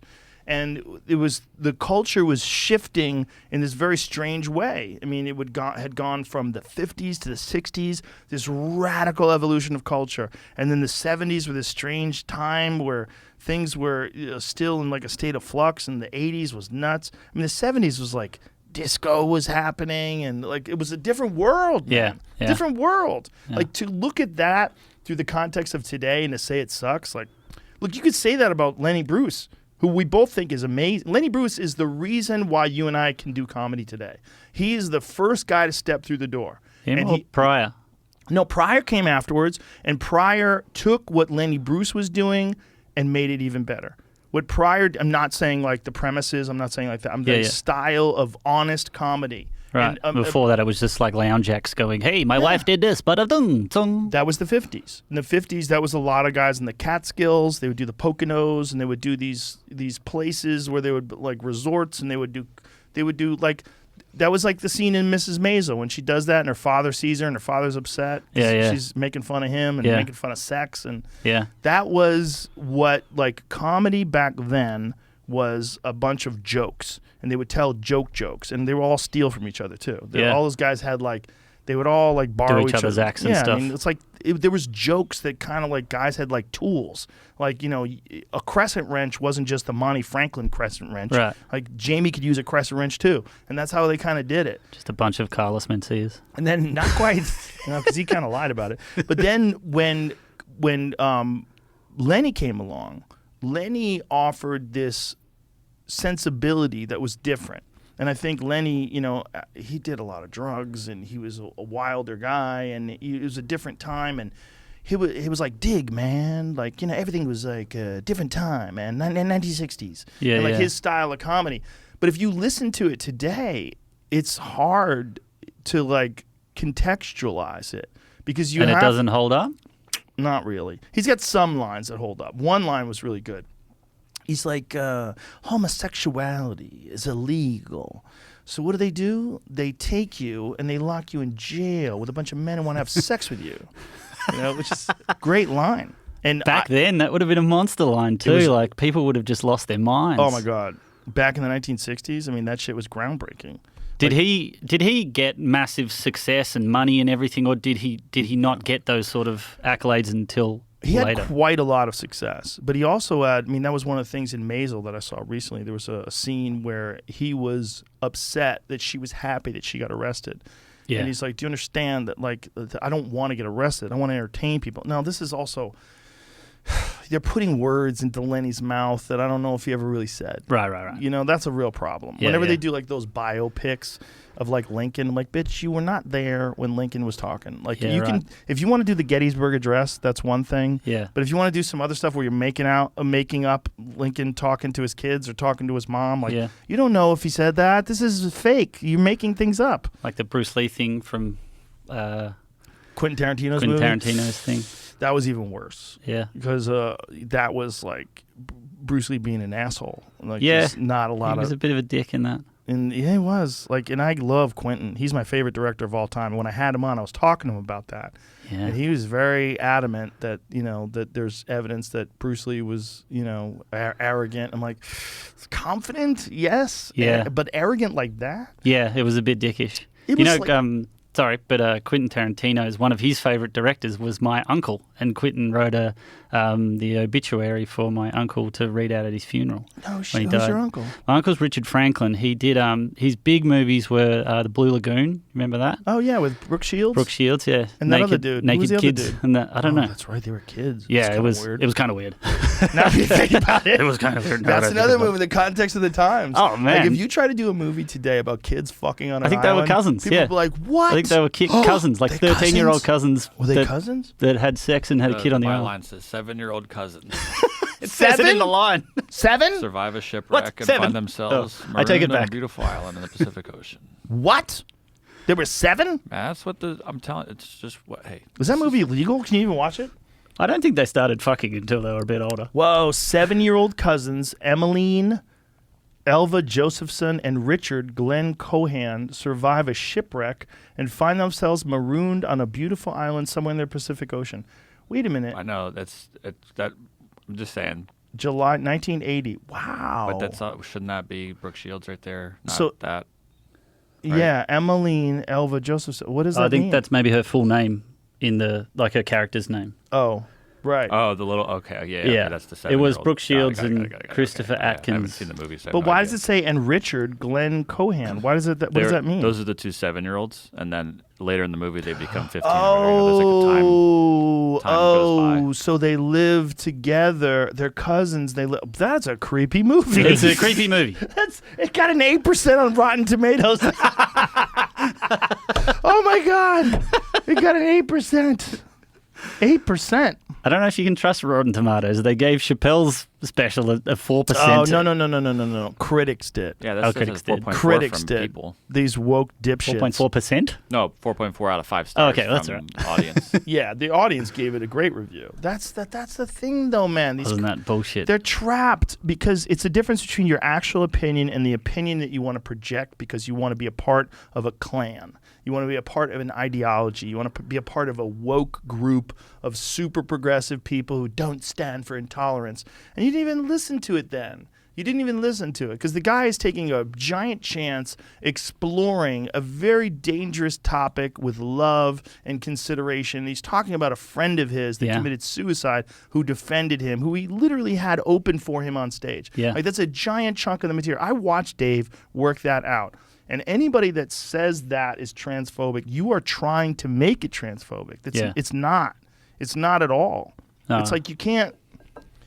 But that's the world we're living in, man. We're living in the world where there's so many fucking opinions. There's so many opinions, and then there's these ideologies, and people lock into these ideologies, and they don't allow any deviation. Yeah. They're as rigid as a religion. These like being woke is as rigid as a religion, as is being like ultra conservative. That is as rigid as a religion. Like there are things that they will not let you deviate from. They will not be compassionate or considerate of possibilities that might exist outside of this doctrine that they've subscribed to. They are fucking rigid, man. They might as well be Mormons. They might as well be whatever the fuck it is. They're Pick boring. a cult. Well, it's not. It's kind of exciting because they fucking hate on everything, and they get Well, all fired it up. makes everything else exciting. They get all fired up about things. They get angry. Yeah, it's like the problem is it shapes culture, and the problem is they get. It's not just that these are ideologies. They're ideologies that are attached to tech companies, and they get involved in the censorship with social media platforms. Yeah. So like the Babylon Bee just got their account suspended on Twitter because they said that Rachel Levine is the man of the year. Rachel Levine is the guy, well, was a guy, excuse me, became a woman, and then became the first female, like, multi-starred admiral in the... Let's see, I don't want to fuck this up. In the army? No. What? There, here it is, right there. Twitter suspends Babylon Bee for naming Rachel Levine Man of the Year. So, Rachel Levine's transgender, and, transgender Biden administration official. The Babylon Bee story was a reaction to USA Today's naming of Levine, who is the U.S. Assistant Secretary for Health and for the U.S. Department of Health and Human Services, as one of its Women of the Year last week. So they called him the Man of the Year. Twitter says that it will restore the account, which has more than 1.3 million followers, if the Bee deletes the tweet. But the CEO, Seth Dillon, said he has no intention of doing so. He says, "We are not deleting anything." He tweeted from his personal account, "Truth is not hate speech. If the cost of telling the truth is the loss of our Twitter account, then so be it." Well, I can understand if he said that that is not a woman, that is a biological man. That's the truth. Uh-huh. But when you say that he's the Man of the Year, that's not truth. That's a joke. So it's not truth. It's a joke, right? Yeah. But I don't think that joke is hate speech either. I think it's a joke. I think if we're going to be really inclusive, meaning, you're going to accept people across the board for whoever they are, whatever they do, no matter what, which I think we should. You should be able to joke about things too. And if you can't joke that someone used to be a man, if you're not even allowed to talk about it anymore, now it's forbidden. And you get in trouble for even questioning it. That seems kind of crazy. It Yeah. seems kind of crazy when someone like really looks like a man and you can't even say that anymore. Like you're not allowed to bring it up. Like, okay, this swimmer from Penn State that's dominating and crushing records and just won the Yeah. NCAA, just Yeah. won. Yeah. Number one. Was number 400 something as a male. Yeah. Was swimming as a male a fucking year ago. Becomes a woman. Mm-hmm. And now is number one. If you can't joke about that, you can't say, well... Did she go the full chop? No. Well, No. that's... Well, here's another thing. I'm sorry, that's... There's an issue there, right? But I'm sorry. what is going on? Like, first of all, you've gone through your entire puberty. You've gone through years and years of your body producing testosterone, which strengthens your tendons, your ligaments, and your joints, and your muscles, and all the lung capacity, heart size. There's a lot of variables that are in favor of someone who goes through puberty and then transitions to a woman when it comes to athletic events. There's a lot. And again, that Derek More Plates, More Dates guy, he has a great discussion of that where he goes in depth. And Derek is brilliant. And he really understands this from a scientific perspective and breaks it down scientifically, the benefits of going through puberty. So all these women that had to compete against Leah, they all stood together on a podium. The second, third, and fourth girls all stood together like in unity. And then Leah was over there. So she's in the number 1 position, and they all stood together in the number 3 position. And then the audience cheered for them and stuff. It's like, So they should. It's fucked. It's fucking ridiculous. Because, look, I'm not saying you can't identify as a woman, be called a woman, be treated as a woman. I'm all for that. Yeah. But when it comes to sports, when you're talking about physical performance, there's a reason why we have male categories and female categories. And when it's demonstrated that someone who is very recently a male has a significant advantage over the opponents to the point where they're breaking records, Yeah. maybe that's not fair. It's completely not fair. And it's not fair to... Maybe you should be able to talk about that. Maybe you should. Maybe we should bring it up, address it when Maybe. she's beating them by a full lap. Here's another point. Maybe that's causing more harm to the transgender cause than it is good. Yeah. Because you're forcing this into society in a way that's going to make people resentful. Yeah, completely. And then there's some people that should be treated with dignity and respect that transition. They're now going to be considered in the same way that this person is considered, where they think of her as a cheater. They think of her as like cheating against these other biological females. Yeah. And until there's enough trans women where you can have a trans league, which, would be interesting. Yeah. Like, that would be like a category. I don't think there's enough now to warrant that, but that's a part of the problem. Has there been one case of it going the other way. No, not successfully. Right. There's no problem in certain sports like archery. Right. There's no physical physical advantage. No physical advantage. You know what's interesting, man? Even in pool, you know, I play pool. I'm a pool enthusiast. Do you want to talk about the time I beat you? Is that it? You did beat me once. But even when you play pool, women don't do as well as men. Like, women don't win major competitions. This is what's strange. Like, in pool, they have women's competitions, which are women's only competitions. Then they have open competitions where women can compete against men. Okay. They do not have male only competitions. Uh-huh. But women, when they compete against men, they'll win a match or two. But there's not one woman player who has ever risen to the level of world champion in an open tournament. Okay. I'm just going to go out on a limb. Do you think that has anything to do with the fact that there's not as many women to compete against and stuff like that? And I find this in comedy that the women have to give up a lot. I'm talking about having kids and stuff in order to still have a progressive career and stuff. So maybe in that same pool context, there was a lot that were good, but they're like, I want to have kids, I want to have a family, I'm going to choose that instead. And so there's not as many that can break through and be elite. Very possible. Very possible. But like in PGA and a lot of other things, there's quite a few of them that never have children. Yeah. And maybe some of them are even lesbians, right? Mhm. And so they are not much different than a male who has a wife. And if they don't have children, they don't adopt children, they don't have the additional responsibilities that might take them away from the game. Yeah. I think it's there's an issue with testosterone. And I think the way they describe it is, first of all, there's women that are way better than me, that's for sure. There's women that are capable of beating men on any given day. There's women pool players that are they win all the time when they compete against men. They just never win the whole thing. Yeah. I mean, there's only one woman that I know of that was so elite that she was capable of beating almost any man on any given day. And that's this woman named Jean Belucas.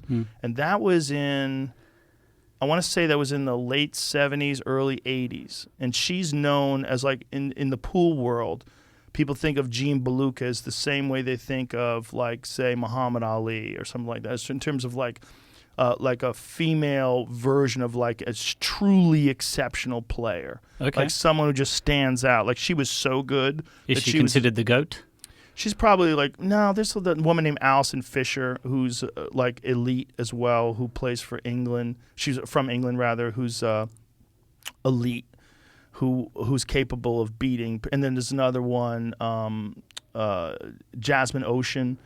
She's very elite too, and she beats men on a regular basis. But they just don't win the whole thing. Like, they never win the U.S. Open. They don't win the World Championships. They compete in a lot of these tournaments.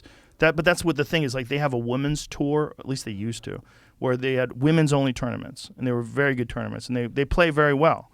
But they never won, like, against men. And it could be a thing, like you were saying, with comedy, that they decide to have families, they have other responsibilities. It's not the be-all, end-all to them. It could be that. Yeah. But I think, like, in comedy, there's that issue with women, but there's another issue.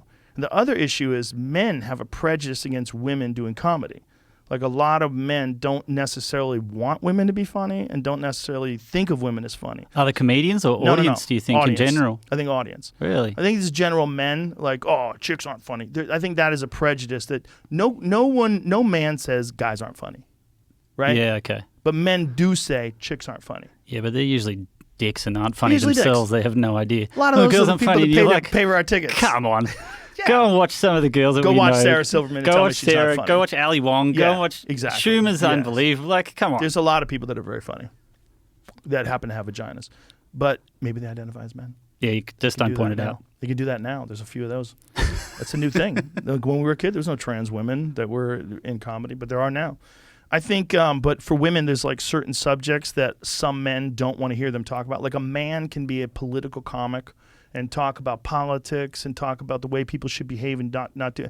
And a lot of men don't want to hear a woman talk like that. They don't want to hear a woman, like, And then a lot of men don't like it when women talk about sex too much, and that's another thing that like a lot of women like to talk about on stage.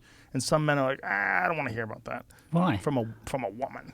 Stop being a pussy. Just Yeah. if something's funny, it's funny. I'm not You're saying it's insecure good. in your own. I'm not defending life. it. I'm not defending it. Yeah. I'm the opposite, in fact. I'm mocking it. But I think it's a thing that does exist as a prejudice that men have, some men have, that they don't have towards men. Like, no man will blanketly say men aren't funny. Yeah. If they do, they're posers. Yeah. They're just trying to fuck some girls, and they probably have a little dick, and they're just like a male feminist. And I think men are terrible. I prefer women comedians. Yeah. Hannah Gadsby is my favorite. Like those She a type of comedian? guys, allegedly. those guys exist. You know, those guys do exist. Those fucking those fiercely feminists they put in their Twitter bio.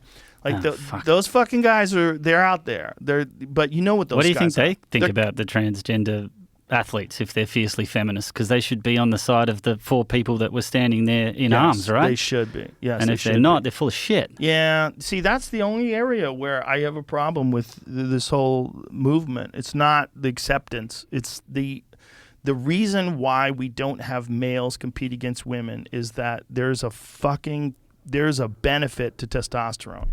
You know, it doesn't mean Serena Williams can't fucking kick my ass in a tennis game any day of the week. She absolutely She'd kick my ass can. a lot of things. She'd A probably lot of beat me up. things, probably. But it's like but we're talking about against male players. She would lose. Yeah. You know, that's just the reality against some. You know, she'd beat quite a few, I'm sure. But it's like pool.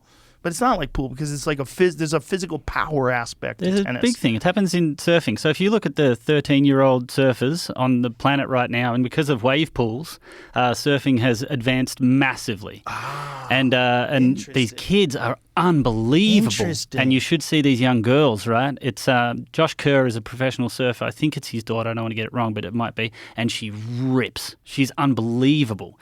She does 360 airs as well as any of the guys. But as soon as those guys hit puberty, they're going to have way more power and be able to just boost way higher than her. And it's just it's a different thing. But the wave pools have changed the game of surfing a lot. And in 10 years, you're going to see women do crazy shit. It's going to be unreal. That's wild. I didn't think that. Yeah. I knew the wave pools were probably a good way to learn, but I never considered Well, the it's fact. just repetitive. You think about if you go out surfing, you might get 10 waves, okay? 10 waves in a day. You can get 110 waves in a wave pool in a day. Yes. That's just more and more. And you know how sport works, repetitive, keep it. 100%, I just work 100%. that turn, and before you know it, you're launching up and... When I did Taekwondo, when I was obsessed, I lived in the gym, like essentially lived there. I was there all day long. I trained all day long Yeah. because I was 15 and I didn't have any other interests and I really didn't give a fuck about school, so I didn't do any homework. I barely got through high school. That I'm seemed not to work kidding. out for you. I got lucky. But during that time, I accelerated so rapidly because I was training all day long. Like all I did was eat and sleep and train. Yeah. I had no life. From the time I was 15 till I was like 21, my social life was severely stunted. I had girlfriends, but even the girlfriends had to deal with this like crazy world that I lived in. Right. And so the amount of time, like I'm in the middle of rereading Malcolm Gladwell's Outliers book. And that's one of the things that he discusses in that book is the amount of time that someone spends on something. And they talk about Bill Gates and his access to the computers at the University of Seattle in Washington, or the University of Washington, Seattle, whichever one it is, where he had access to the computer lab and he was coding at a very young age. Yeah. So by the time he got to college, like he was like super advanced. Yeah, right. And compared to a normal person because he had spent so many hours. He would sneak out of his house in the middle of the night and go code. What a rebel. Yeah, he was but that's wild with a lot man. of things. I mean, Formula One drivers, you have to start when you're a kid doing go-karts, and you have to have money in your family to go in the go-karting circuit. So that's going to take out a lot of people that could potentially be awesome race car drivers because they just don't have the time, the money. Yeah. It's the same with MotoGP. It's the same thing. Yeah. Like Casey Stoner was a massively successful racer for Australia, but his family, actually another family came in and bankrolled him to be this success from a young age. But if you don't have that, you're just not going to have the time and the tools and the repetitiveness to be elite in that pursuit, you know? Yeah, that's all about this book, Outlier. Have you ever read it? I have, and I can't remember any of it now that you're bringing it up. It's really good. And I've read it before, but I read it years ago, and I'm getting back into it again now. I read it before Malcolm had come on the podcast back in the day, but I'm really getting into it again for a second time because I've been really thinking about this a lot lately. I've been thinking about like what makes people great at things, and like what is it about like obsession and time spent. And one of the things that I'm really getting into is the Beatles, because of me too. They talked about their days in Hamburg, Yeah. where they would play 8 hours a day. Yep. And they would play other people's music. They play their music. They play so much music that and the people that knew them from Liverpool said that they come back from the Hamburg experience like a fucking completely different band. Yeah. They've just done 10 years of road work in a year in Hamburg. That's the same with comedy. You go to New York and you're doing 3 sets a night and suddenly you're a beast. Yeah. You know, you can't do that in Dayton, Ohio. But honestly, I think New York is great. I think there's an aspect, but I think the real thing is the road. Because I think the road, when you're doing Thursday, Friday, Saturday, Sunday, maybe even Wednesday as well, those sets, you're doing an hour every night. You're not doing 15-minute sets. And in those hour sets, you get to explore so many more topics.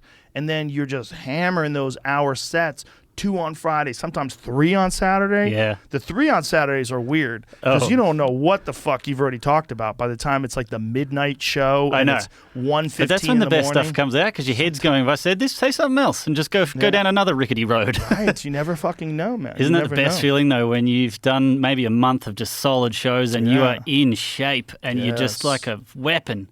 And then you maybe go back to the comedy store and you're so fit. I did a tour with Charlie Murphy and John Heffron once. We did this Bud Light Real Men of Comedy tour. Talking about that. And dude, we did 22 shows in a month, and we traveled everywhere. It was one of those things where I'd wake up and I look at the ceiling of the hotel room. I'm like, where am I? I just did that last week, so I You don't know where you are, right? No idea where I was. It takes like 5 minutes to stare at the ceiling. I'd play this game. I'd wake up and go, where the fuck am Ohio? Where the fuck St. am Louis? I? I don't know where I am. And so we did that, and by the end of that 22 shows, man, because it was like night after night doing an hour. Yeah. I was on fire. It was Did just all three of you do an sharp. hour? No. Me and Charlie did, and Heffron would, I forget how much time he did. And they usually had an opening guy who would do a certain amount of time. I think I think Charlie and I did 45 minutes each. And I think there was an opening guy that would be a local guy. And that's how I met Segura. Oh, really? I met Segura in Phoenix. We were at I think it's the Celebrity Theater. I think that's what it's called, the Hollywood I forget. It's a theater in the Round, a fairly small theater, like a 2,000-seat theater in Phoenix. And a lot of these guys that would open up, they'd be funny, they'd be good, but they really did make me laugh hard. And, you know, Segura had me fucking howling. How long ago was that? 2007. Right. And I remember saw him, I go, dude. I go, how long have you been doing comedy? And he'd only been doing it like a few years, and I took him on the road with me. I'm like, you know, come on, man, let's go. No shit. Yeah, That's the we best became- as a comedian became great when friends. someone like you goes, hey, come on the road, and you just start doing big venues and having fun. Well, he was so good, too. He was so funny, and he was such a good guy. Like, we had so much fun, like, right away. That's my favorite thing. I know you like to go on the road and, you know, like, there's alone time. I like to go on the road with my buddies. Oh, no, Like- don't get me wrong. That's way better. Yeah. Way better. So that's my favorite part of comedy besides actually being on stage and getting that energy that we love. Remember when you, me, and Santino did the United Chicago. Center in Chicago? Yeah. 20,000 people, whatever it was. And is it the same stadium that the Bulls played in, or have they changed the stadium or something? Because I'm not sure. either but way, it was we were massive. in the Bulls locker room, and everyone would think that, Joe, you have a massive entourage and anything, and no. It was the three of us. As soon as that door closes and whoever's hanging on and annoying us goes, and it's the three of us just farting around and being funny, and we're about to go perform for 20,000 people, and Santino's like going, are you nervous, and poking me, and then you're going, yeah, have a shot of whiskey, and I'm like, maybe afterwards. Yeah. But that was fun. That was so much fun. The biggest thing you'd ever done by far, right? Completely. Yeah, those are crowd-wise, yeah. I'd done a few festivals, like a sort of Coachella-style thing, and brought bands out to a crowd, but not... I mean, I did 20 minutes in front of 20,000 or whatever it was. But it was great. It was terrifying You when I did looked great. behind me and saw a 50-foot version of myself on a screen, and I'm have a- like, oh God. Let's have a drink Oh tonight, yeah, my friend. Hold on, I got to tell you about This these. is an Australian beer. Yeah, I got my buddy sent these over from Victoria Australia. Bitter. Victoria Bitter. So a lot of Australians will be thinking right now, why Cheers. the fuck did you bring in that beer? Why? Cheers, buddy. It's not. What is this like equivalent to American wise? Budweiser. It's not bad. It's like mild. It is. It's a mild beer. Well, most beer in Australia is fairly, let's call it, it's not like an IPA. It's not filled with tannins and berries and crap. It's just straight beer. It's Budweiser and stuff like that. We've got some world-class beer out of Tasmania because the water's incredible down there, so the beer's incredible. The water? Yeah, the water in Tasmania is the best on the planet. It's untouched. It's beautiful. What's the difference in the water? What does it taste like? Oh, I don't know, but they make good beer. It's just very pure water. It's from the most pure, untouched, unpolluted place on the planet. Like glaciers that are melting, that kind of shit. You don't have glaciers there, though, do you? No, we don't have glaciers there, so I don't really know where Do the in New water's Zealand, from. right? In New Zealand, they New have Zealand's glaciers. filled with fantastic snow and all that sort of stuff. Yeah. Everyone from Australia goes over there to do the snow stuff because we don't really have much of a snow season in Australia. So Tasmania, is that where the Tasmanian tiger is? Yeah, well, it was. Tasmanian tigers extinct. They think they're still around. I think they're trying to bring it back with I think they think some they're crazy still around. shit. I was watching a documentary on it. They think that it's there's so many sightings of an animal that resembles that. Really? They think there's yeah. I forget the actual name of the thing. Thylacine. Thank you.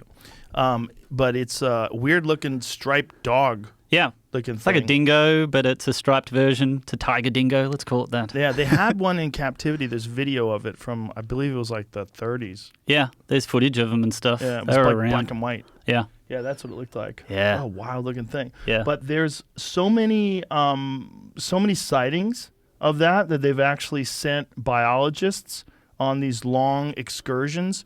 And who was it that was on the show? Was it Forrest Galante? Forrest Galante? I think it was him. And he was saying that they're reasonably certain. Yes, it is Forrest. And he was saying they're reasonably certain that that animal is still alive. And Good, I hope it is. There's enough. Is there any images of it? I've seen footage of it. I think that they have images of it on a trail cam. Thylacine. What a cool name. I think I might be making that up, but I know for sure. Well, there's the Tasmanian devil. It's funny That's that a real when I bring something thing. up and then to find out it was on my podcast. I was I've heard people talk about this. somebody That was me. somebody was telling me about this guy who's really interesting. I go, really? What's his name? They gave me his name. I Google it and he was on my show. I'm like, I forgot about him. Forget your own life. Well, I've had so many conversations with people that it's like my brain is a hard drive that has no space. It's just stuffed and it's overflowing over the top. But that's good. So it is, but it's like I'm losing memories because there's so many that are getting jammed in there every week.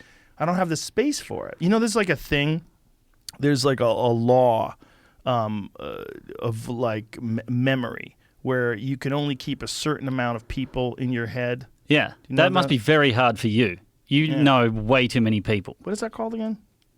Dunbar's number. So Dunbar's number is 150 people.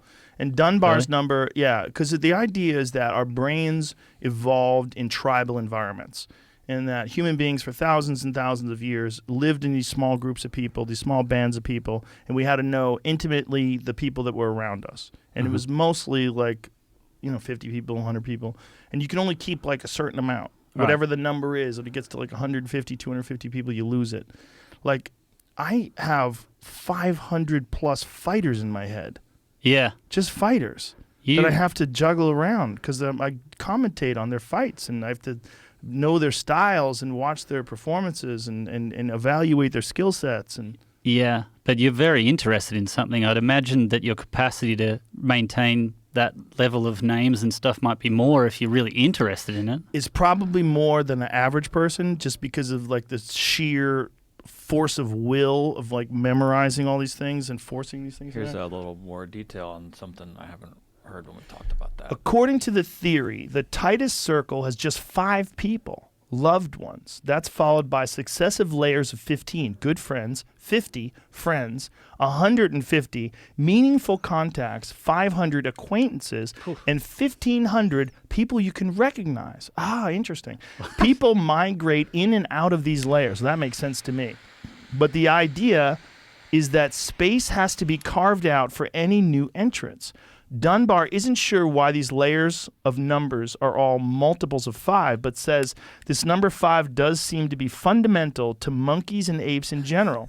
And of course, all of these numbers really represent range. Extroverts tend to have a larger network and spread themselves more thinly across their friends, while introverts concentrate on smaller pool of thick contacts. And women generally have slightly more contacts within the closest layers. Now, here's what's interesting. I'm not really an extrovert. I mean, I kind of do it for a living. Yeah. But like, I am very happy being quiet.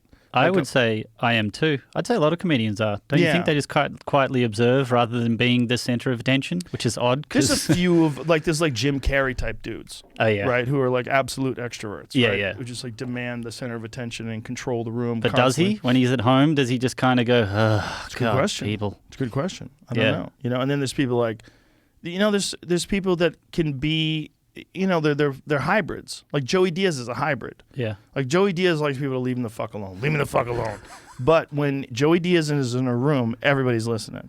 He takes over the room. That's someone. Your attention gets drawn to someone like that in a room. You're like that. Everyone's attention gets drawn to you. I don't know if that's being extrovert, but it's just you've got that energy and that flow in the room that everyone's like, I wonder what he has to say about that type thing. Maybe, but I'm not like the clown, or the not the clown, the jester, or the guy who's making. But you don't have to prove yourself like that. Like there's a lot of people that think they do. I got to be funny so everyone thinks I'm funny. You don't have anything to prove. Yeah, you could silently sit in a room and be totally content. But there's a lot of people that think, I better say something funny right now, or people will think I'm stupid. That's the worst, when you try to hang with open micers in the green room. And they think everything has to be crafted into material. You just want to hang out. Like Tony Woods barked at some fucking kid. We had barked. Yeah, he did. Because he was annoying Tony. And Tony is that guy who is the funniest guy in the room, And then this open micer kept trying to step on Tony. And Tony's like, motherfucker, do you see me ranting? And we were all laughing at Tony. And then when he did that, we fell on the floor. Because this kid, he was a good kid. He was a good guy. But he was, 23, just starting comedy, open micer. And he's hanging with us. Yeah. He's hanging with Tony Woods and Tony Hinchcliffe and me and a couple other guys. And observe and learn. That's what he was one of us. It was okay. Like I want them to feel like they're one of us because I want more comedians. I want more guys and girls and non-binary figures to have. Good spread. I want them to have an insight to that world where we are just like you. We're just further down this road that we're all on. And I always felt like that at the store.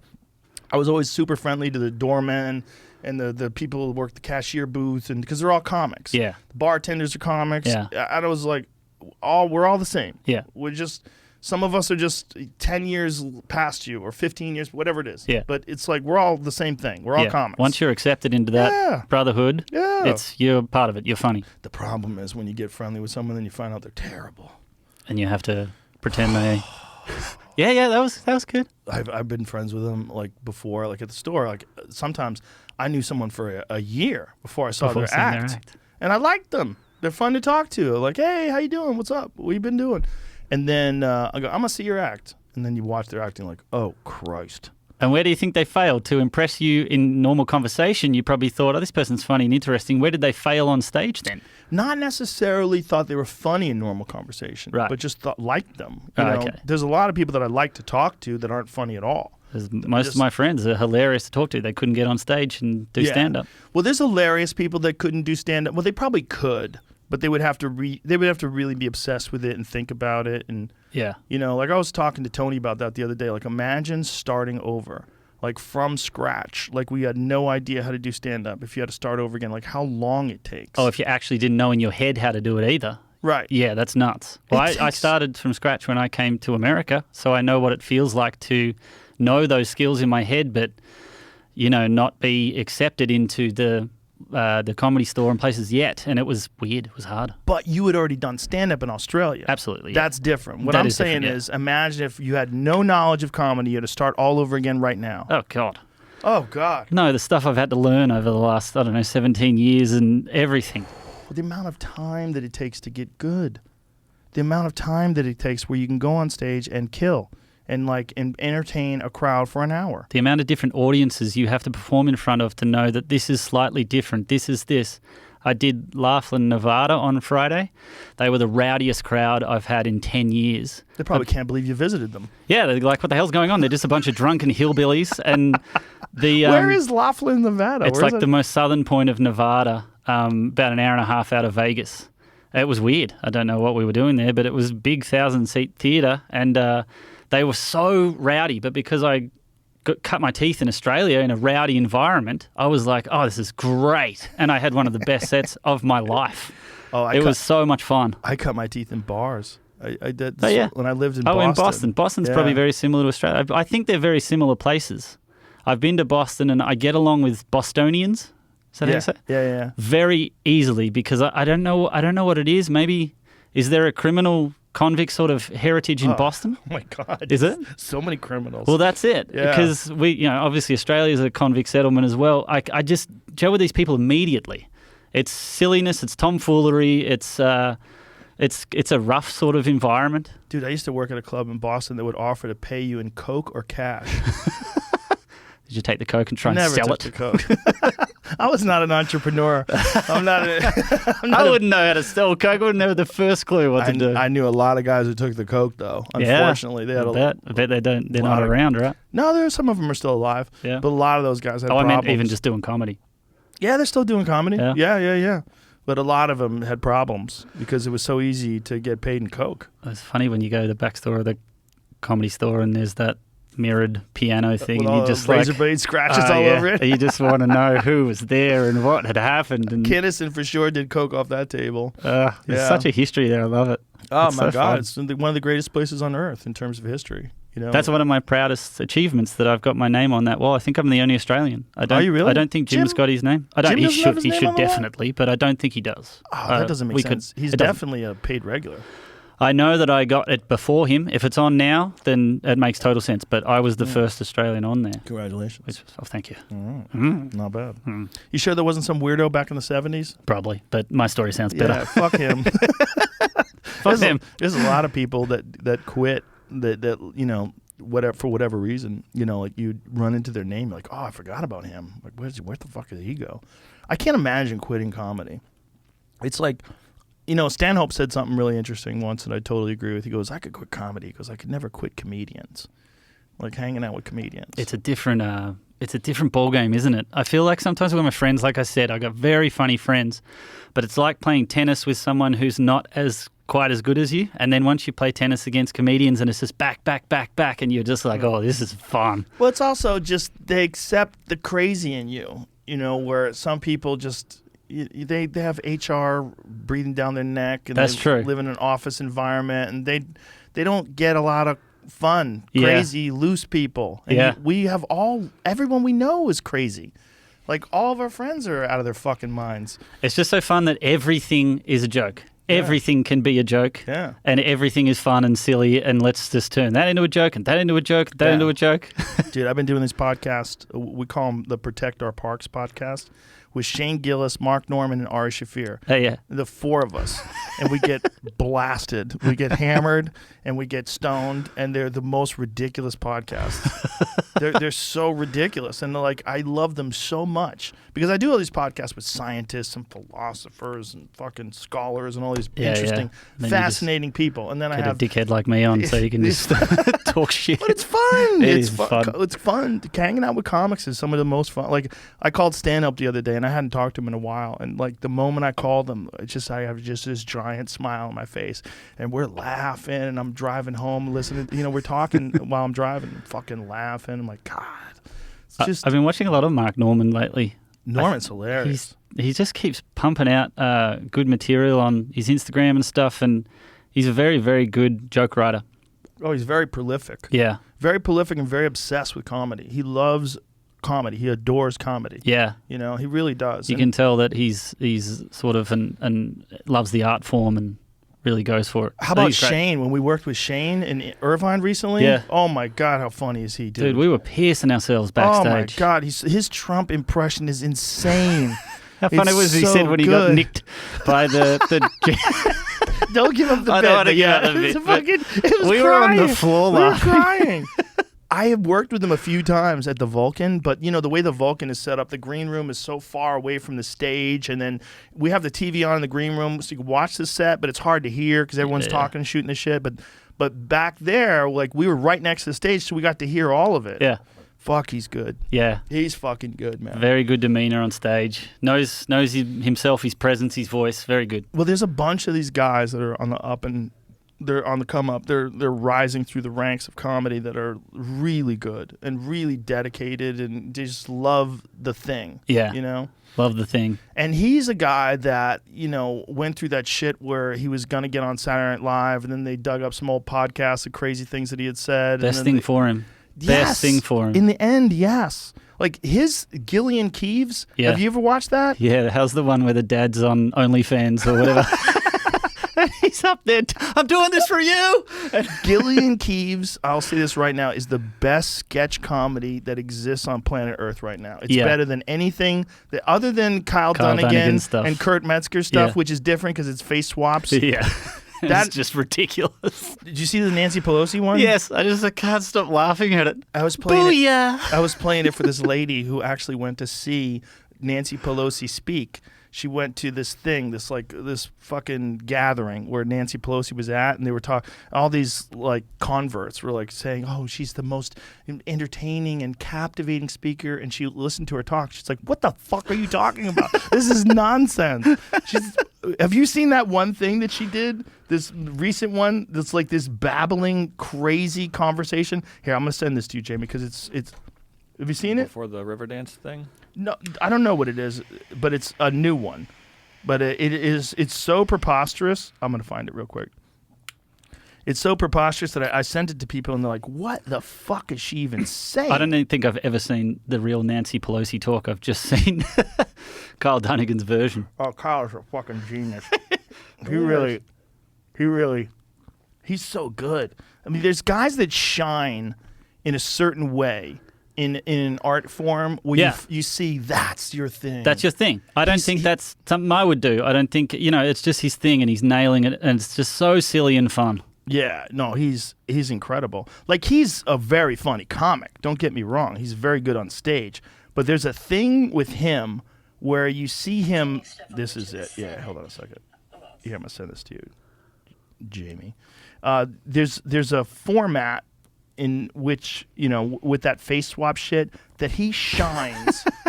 He shines in a way that it's like, I don't think there's anybody better at that Instagram format. And with the face swaps. Isn't it funny that it's not perfect? Like the face swap is just kind of That's silly. The best thing. It's the best part. It's like South Park, where South Park has the shitty animation. Hey, play this and give me some volume because it's fucking amazing. Listen to this. Sending stuff over to the Senate, well, most of the product that we've done is, except now we may have added in the last day or so, and some of what we added is Senate to the bill, like a hearing. Bernie doesn't like hearing. Excuse me, Bernie loves hearing. Manchin doesn't want hearing in the bill and all that stuff. So some is Senate-oriented, and then we had the family medical leave. We figured if they're putting things in, then we can put something in, even if Manchin doesn't like it. So, so we are getting some bird and privilege. I think mostly we're getting privilege scrub, because privilege scrub is deadly to a bill. Bird ball, it's important. It's you have to take it out, but privilege violation can take you out. Look at the caption. It's like she's buffering. It says 10 points for whoever can translate what Nancy is saying. Just remember, these people are running our country. What did she say? What did that mean? No idea. I heard birds, and then Biden can't hear. There's a thing that they think happens when someone hangs around a schizophrenic. There's I think it's in the literature, like psychology literature, where They think that if you go to visit a schizophrenic, if you're susceptible, if you're around them for long enough, something happens to you where you fail to recognize, like, their patterns are so screwy that it can infect the way you think and behave. And there's been people that went to visit schizophrenic relatives that wound up being locked up themselves. Really? Actually, yeah, that happens quite a lot. Is it? I don't know if it's true. I was about to say I don't know if that's true. No, I've heard of that happening. Sisters and stuff being locked up and together, and because they've spent so much time and their brain patterns start to go nutty together. That makes sense. I've never thought of that, yeah. Well, it makes sense in the sense that the people that you hang around with are critical to your well-being. Like, if you hang around with a lot of, like, one of the things I'm very fortunate is that a lot of my friends are very ambitious and they're very smart and they're very, like, honest. And they'll tell you about their fuck-ups. And they'll tell you, you can gain a lot of motivation from those people. You can gain, you have energy. Like, you recognize their patterns are very admirable and they're very, you enjoy being around them. It's inspirational. And then you go on, it helps you. It gives you some sort of a fuel. And I would think if that's the case, then the opposite has to be true too. If you hang out with a bunch of bitter losers who are just bitching and pissing and moaning about other people's success and other people's, what about me? And It's called reality TV. Yeah, but that shit, I think that wears on people. And I think that affects people's behavior patterns. And I think if you're around crazy people too much, you can probably absorb some of their thinking, and it probably fucks with your patterns, because I think we are creatures of community. Yeah. And if you're in a bad community, if you're in a community of bitter people or of jealous people or angry people, like, you absorb some of that. And if you're around crazy people, I bet you absorb that too. I find I start to talk with a certain cadence of the person that I'm with a little bit sometimes. Is it allophenia? Is that what it's called? Shared psychotic disorder. So it's real. So a shared psychotic disorder is a rare type of mental illness in which a healthy person starts to take on the delusions of someone who has a psychotic disorder, such as schizophrenia. For example, let's say your spouse has a psychotic disorder and, as a part of that illness, believes aliens are spying on them. Maybe they are. They are. Maybe she's right. Yeah. Maybe you're just judgy. Yeah. Yeah. I should accept the aliens are spying on you. Do you think aliens are spying on Earth? I don't know. Spying? Watching. Like, I think they're there. We watch insects. That's the thing, is I think they're looking at us like, why would, just leave them alone. Like, put it this way, if we go to Mars with Elon and we find a little bug that exists there and we can't communicate with the bug, are we going to try and open up dialogue with it and go, hey, let's, live together in harmony? No, we're going to go, just leave them be. Right. So that's what the aliens are doing. They're like, just leave them be. They're doing their thing. Maybe, but we're a pretty complex bug. According to us. According to anybody. Our octopus ancestors found in Montana lived even before dinosaurs. Holy shit. 4.7-inch fossil has 10 limbs, not 8. How's it an octopus then? Duh. Octo is 8, you fucks. Oh, yeah, dectopus. Each with 2 rows of suckers. Scientists who named the species for President Joe Biden, oh, Jesus Christ, say it possibly lived in shallow tropical ocean bay. Wow. Interesting. But, we are possibly on the verge of destroying the planet right now. Like, we are as close to nuclear war as we've been since the 1960s. What about the Cuban Missile Crisis? 1960s. That was the 60s? Yeah. What am I dumb? Why did I think that was the 90s? No, that was Kennedy. That was Kennedy was during the Cuban Missile Crisis. Oh, no shit. Yeah, the Russians had moved missiles into Cuba. And they used spy planes to get images of that. And then Kennedy, they had a standoff. It was very touch and go for a while, and people were really concerned that we were going to have. I think that was probably even closer then than it was now, because according to Oliver Stone, when I had him on the podcast, he said there were generals that were advocating for a first strike, and they were talking about acceptable losses and like millions of people, that we could attack Russia and attack China, and then we would blow up a bunch of places, and that we would lose a few cities. Fuck. Yeah, these crazy fucks. You got to think, and this is a conversation that I had with Mike Baker the other day, who was a former CIA operative, and I was saying that if someone's willing to kill, like as many people as Putin has killed in Ukraine, like how many people have died there? Thousands, right? Thousands of his troops, thousands of Ukrainian troops and civilians. It's like they haven't even figured the real number yet. Let's say it's 10,000 people. If it's 10,000 people, how much different is it if you nuke a city? 100,000.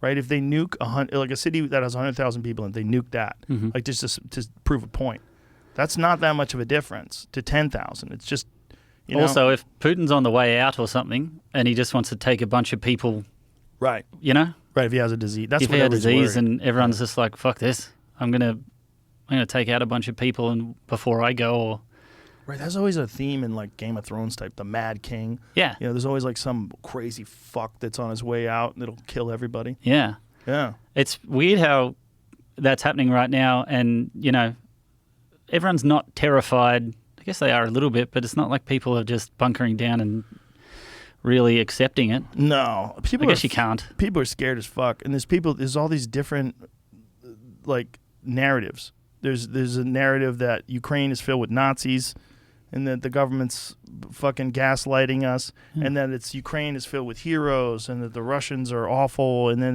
there's many people that think, well, we're to blame and NATO's to blame because they're trying to get Ukraine to join NATO, and then he'll have nuclear weapons in Ukraine pointing at Russia. There's so many narratives going on right now that it's really difficult to sort through what's right and what's wrong, but it's fucking terrifying, that's for sure. And Putin seems like he seemed like the most ruthless as far as like outside of China, right? We know that China does a lot of ruthless shit, but like Putin, in terms of like the way he gets rid of his political opponents, the way he gets rid of journalists that go after him, like he just fucking murks people.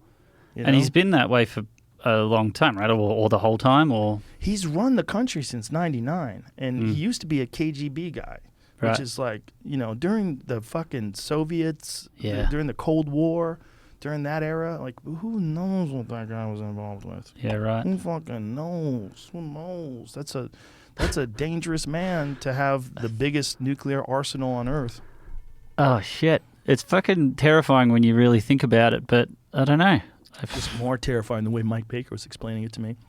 Because he was saying we used to think of it in terms of mutually assured destruction, and that was the thing that kept us from attacking Russia and kept them from attacking us because we would blow each other up.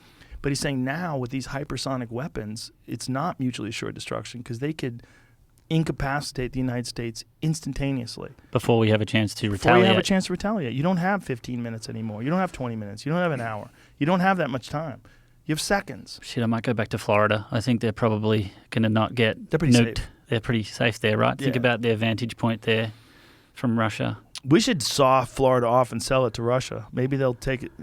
Maybe they'll like take it as like a peace, like a peace settlement.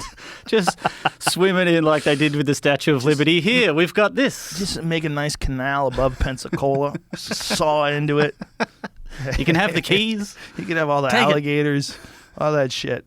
You can have it. We're gonna give you a slice. Yeah, you could have all the buildings that the oligarchs bought. There's a lot of those super wealthy oligarchs guys. They own all that crazy real estate in Miami and all. West Palm? Oh, there's a lot of places down there. There's that one island that's filled with giant. It's insane. Yeah. It doesn't make any sense. You go over this bridge and it's $3 million minimum of a house, and the people there are weird. Are they weird? Weird in this way that they're probably, I guess when money isn't an issue, you have a different lifestyle. Like how so? We went to this restaurant and I just looked around and I've gone, I'm very different than these people in this restaurant. There was young guys there with sweaters around their thing and around their neck. Around their neck. Those guys that tie the sweater. Yeah, little tied sweater and that's a weird look.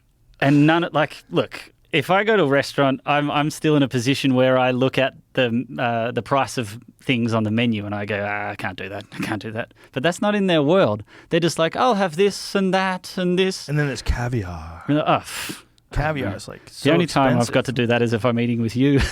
But it doesn't taste that good. I mean, it's okay. I've had caviar. It's okay. It's kind of tasty, but it's not $1,000 tasty. Like, why is it so much money? If you eat caviar, Like if you compared caviar to like lobster is pretty economical compared to caviar. Yeah.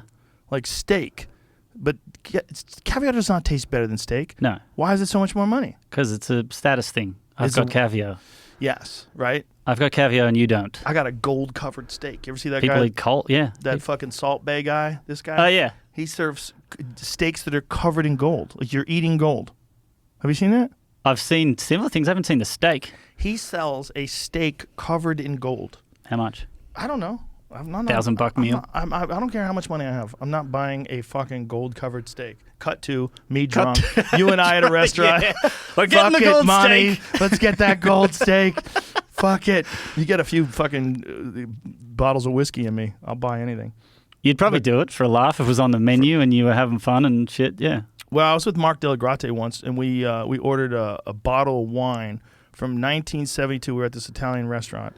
And, we were like, oh, fuck it, let's have some great wine. And they send over, sommelier, and I'm like, what do you got that's, like, really good? And this was the wrong place to ask this at, because it was, like, one of those places that keeps They had to go down to the dungeon. 50-year-old bottles of wine. I was like, what? How much is that? And I think it was more than $1,000 for this bottle of wine. So I was like, okay, let's try it. And it wasn't good. It wasn't good. So we Vinegar? polished it off. There was a bunch of UFC staff there. We polished it off, and then we were like, let's get another bottle. Let's get like a regular bottle of wine from like 2018. And it was better. It tasted fresher. My mate went to a wine tasting snob event and he took the Trader Joe's $2 chuck thing, but he took the label off and he said, oh, it's just a clean skin from, he said, it's just from Australia. You guys will love it. And they all voted it the best wine at this whole thing. The whole thing of these hundreds of dollars of bottles of wine, and they've gone, this is the best. And he said, it's from Trader Joe's, you dickheads. That's hilarious. Did they get embarrassed? Yeah, but they're like, oh, well, it actually has a quite nice, and they tried to talk their way out of it. He's going, shut up. Shut up. I went to a wine tasting thing once. I have a buddy of mine who's a real wine connoisseur. Oh, yes. And he has a wine, like a cellar in his home. Like you go into a room and it's like temperature controlled and these wines You don't have on one of them? shelves. I would have assumed you did. You got elk in there. Anyway, this guy's house, like he had it built. Like it's a thing. Like he's a serious wine guy, right? So anyway, his birthday. So he invites me to go to his birthday, and he's got this party with all of his wine friends. He's like, this will be a trip. You'll love it. These are all they're in this wine tasting group that loves expensive, and they're all like very wealthy people. So I go, okay, look, let's go. And this is a long time ago. I was not nearly as rich. So I go to this place, and there's these guys. They all bring these boxes, like felt-lined boxes with wine in them. So they like open up these crates and they pull out the bottles and they have offerings like, Eddie brought this and Mike brought that and Sally brought this. And so they have these wines and they would bring out these, it was a very nice restaurant. So they bring out like these small plates of food, and each plate, like these 8 plates, would come with like a flight of wines. So you'd have like a little bit of this, a little bit of that. Okay. And then they would tell you what this was. This was a blah, blah, blah from Bordeaux. And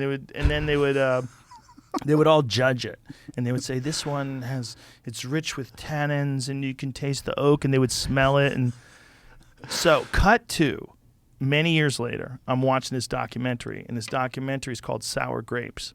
And this documentary is about this guy who was in that wine group. He was a part of that wine tasting group that my friend was in. I did not know this when I was watching the documentary. Okay. I'm watching this documentary, and I see my friend. He's in this film. And then I see this other guy who's in this film, who's the guy who gets arrested.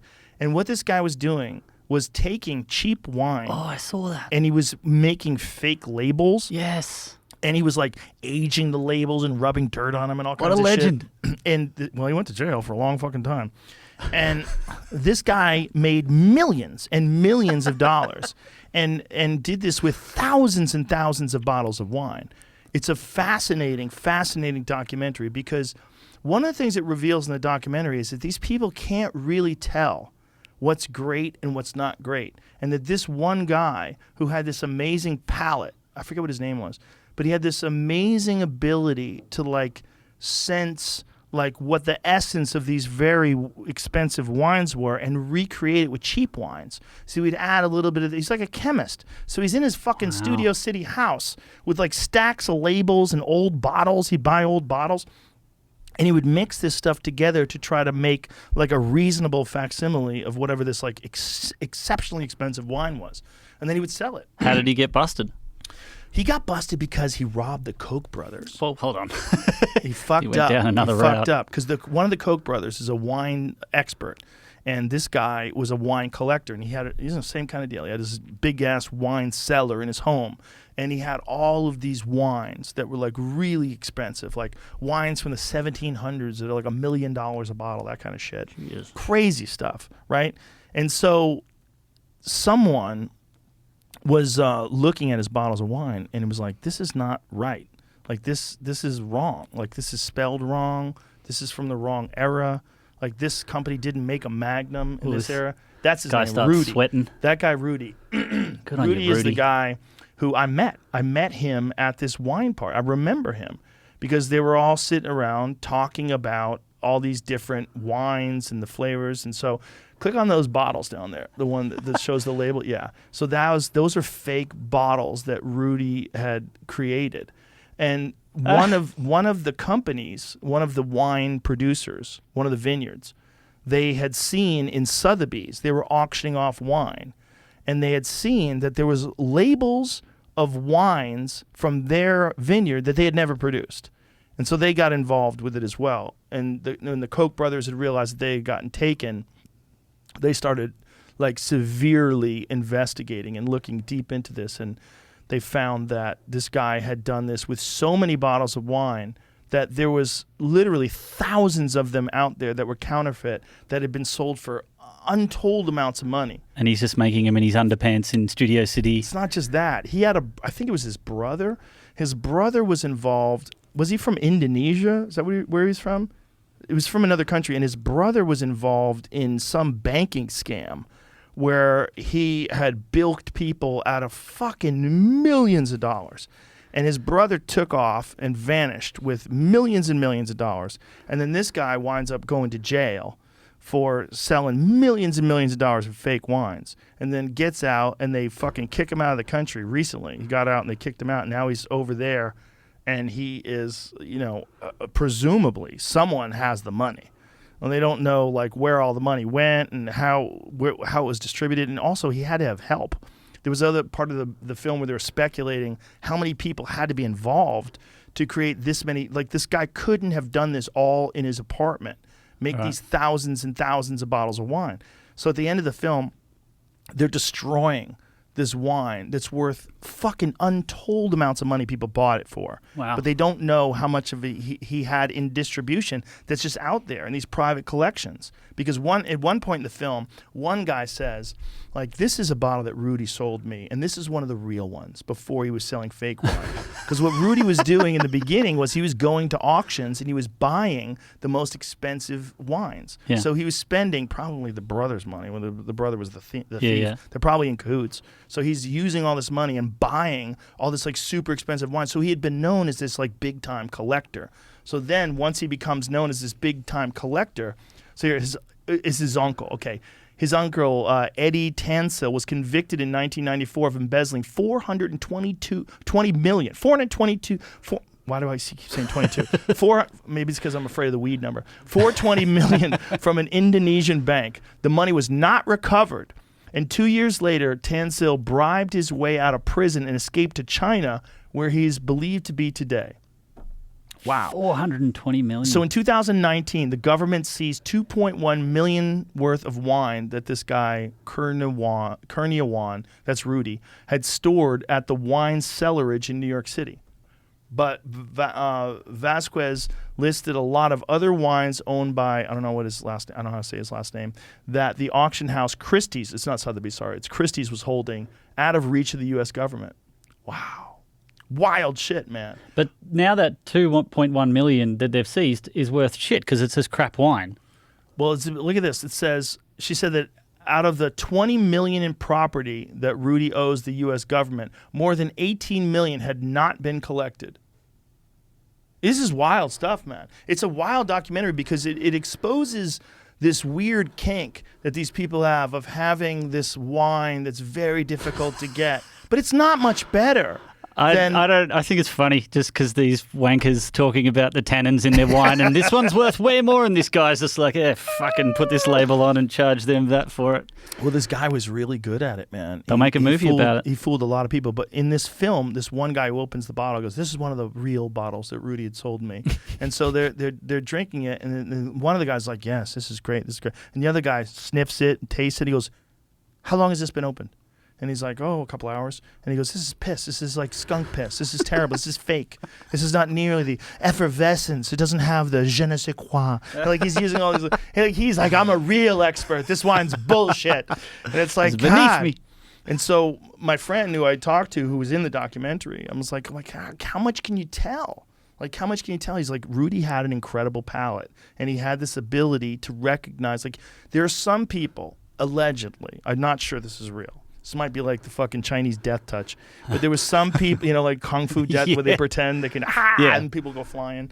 He goes, there's some people that you can open up a bottle of wine, they can sip it, and they can throw it around their mouth, and they can tell you what part of the world it's from, what vineyard it's from. Like, they have an exceptional palate. Yeah. This is supposedly true. I think that's true. I think it's true. But I don't know. So I'm just saying supposedly. And he was saying Rudy was one of those guys. He had an exceptional palate. Like, some people are exceptionally good at creating music. He was exceptionally good at recognizing, like, the vintage of certain wines. I applaud this guy. I'm all for it. I'm all for crime against idiots. Well, it's hard to feel sorry for them. Well, it's their own fault. They're sitting there going, Yeah. "This is exceptional," and blah, blah. Yes, I'll pay this for that. You paid for it. Well, he didn't sell it at a store and hustle a bunch of regular people. One of He the sold Koch it to dickheads. The Koch brother guy who had it, he had some wine that like was from fucking Thomas Jefferson and some shit. Like some really fucking old wine with like people's signature on it, and they were like, "That's not his signature. This is not real." Do you remember I gave you a bottle of Penfolds Grange at the Comedy Store one night? Yeah. It was I was across the road at what is considered like the Australian Oscars, whatever that is, and they were serving all this fancy Australian wine. Penfolds Grange is, I don't know, maybe it's $400, $600 a bottle. I'm not sure. And I thought, I'm gonna try and get one for Joe because I'd done some shows with you out the year, and I just wanted to give you something nice. And I said to the bartender, "Can I have a bottle of the Grange?" He goes, "I can't." He's an Australian guy too. He goes, "I can't give you a bottle, but I'm just going to turn around for exactly 20 seconds and make this cocktail over here." And I'm just like, "Oh, you legend. What a great day." And so I grabbed it and I put it down in my suit, in my pants, and I casually walked out of the Australian Oscars, straight-legged. Wow. And I went across the road and gave it to you. It was good wine. I hope it wasn't fake. No, it wasn't. I got it straight from Rudy. But I mean, that world is a strange world, man. The world of really rich people looking for ways to spend their money on like that. They think that that's what powers the whole. This is like tiger penis world, Right. And rhino horn. Tiger Penis World. Did you know that? No, I think that's a place in Florida next to Disneyland. Tiger Penis World. There's a group of people that are really into drinking rhino horn tea. Oh, I know. Yeah, all right. And it's only because rhino horn is so hard to get. Yeah. And if you do, it's not like it's better than like mint tea or some shit. No. Like I'm sure like regular fucking Lipton tea is probably tastier. Isn't it? Has it got anything to do with? And this is silly, but has it got to do with erections? Like, is that why they drink it? Yeah, okay. supposedly. But I think more than that, what it really is that you're eating something or drinking something that is so forbidden that it's an animal that's on the verge of extinction. And so if you are one of these people that has like a fucking $1 billion yacht, and you're driving a Bugatti, and you have a party, and you're like, "We're going to serve rhino horn tea." Like, ho, ho. Oh, look at us. Yes, we are. We're elite. Yes, we are. And they sit around and drink this fucking tea that came from an endangered species horn. Do you know pineapples used to be like that? Really? Back in the day, it was very, very hard to get pineapples, so they were a symbol of wealth, and they wouldn't eat them. They'd have them on the centerpiece of the table and go, "We have a pineapple." Whoa. And it was, a sign of look how good we are, and you're a poverty-stricken. When was this? I don't know. I make things up. Hundreds of years ago. Who knows? When But, I was in Hawaii, we went fishing, and I caught a fish that was like Moana. You know, like the fucking Moana fish.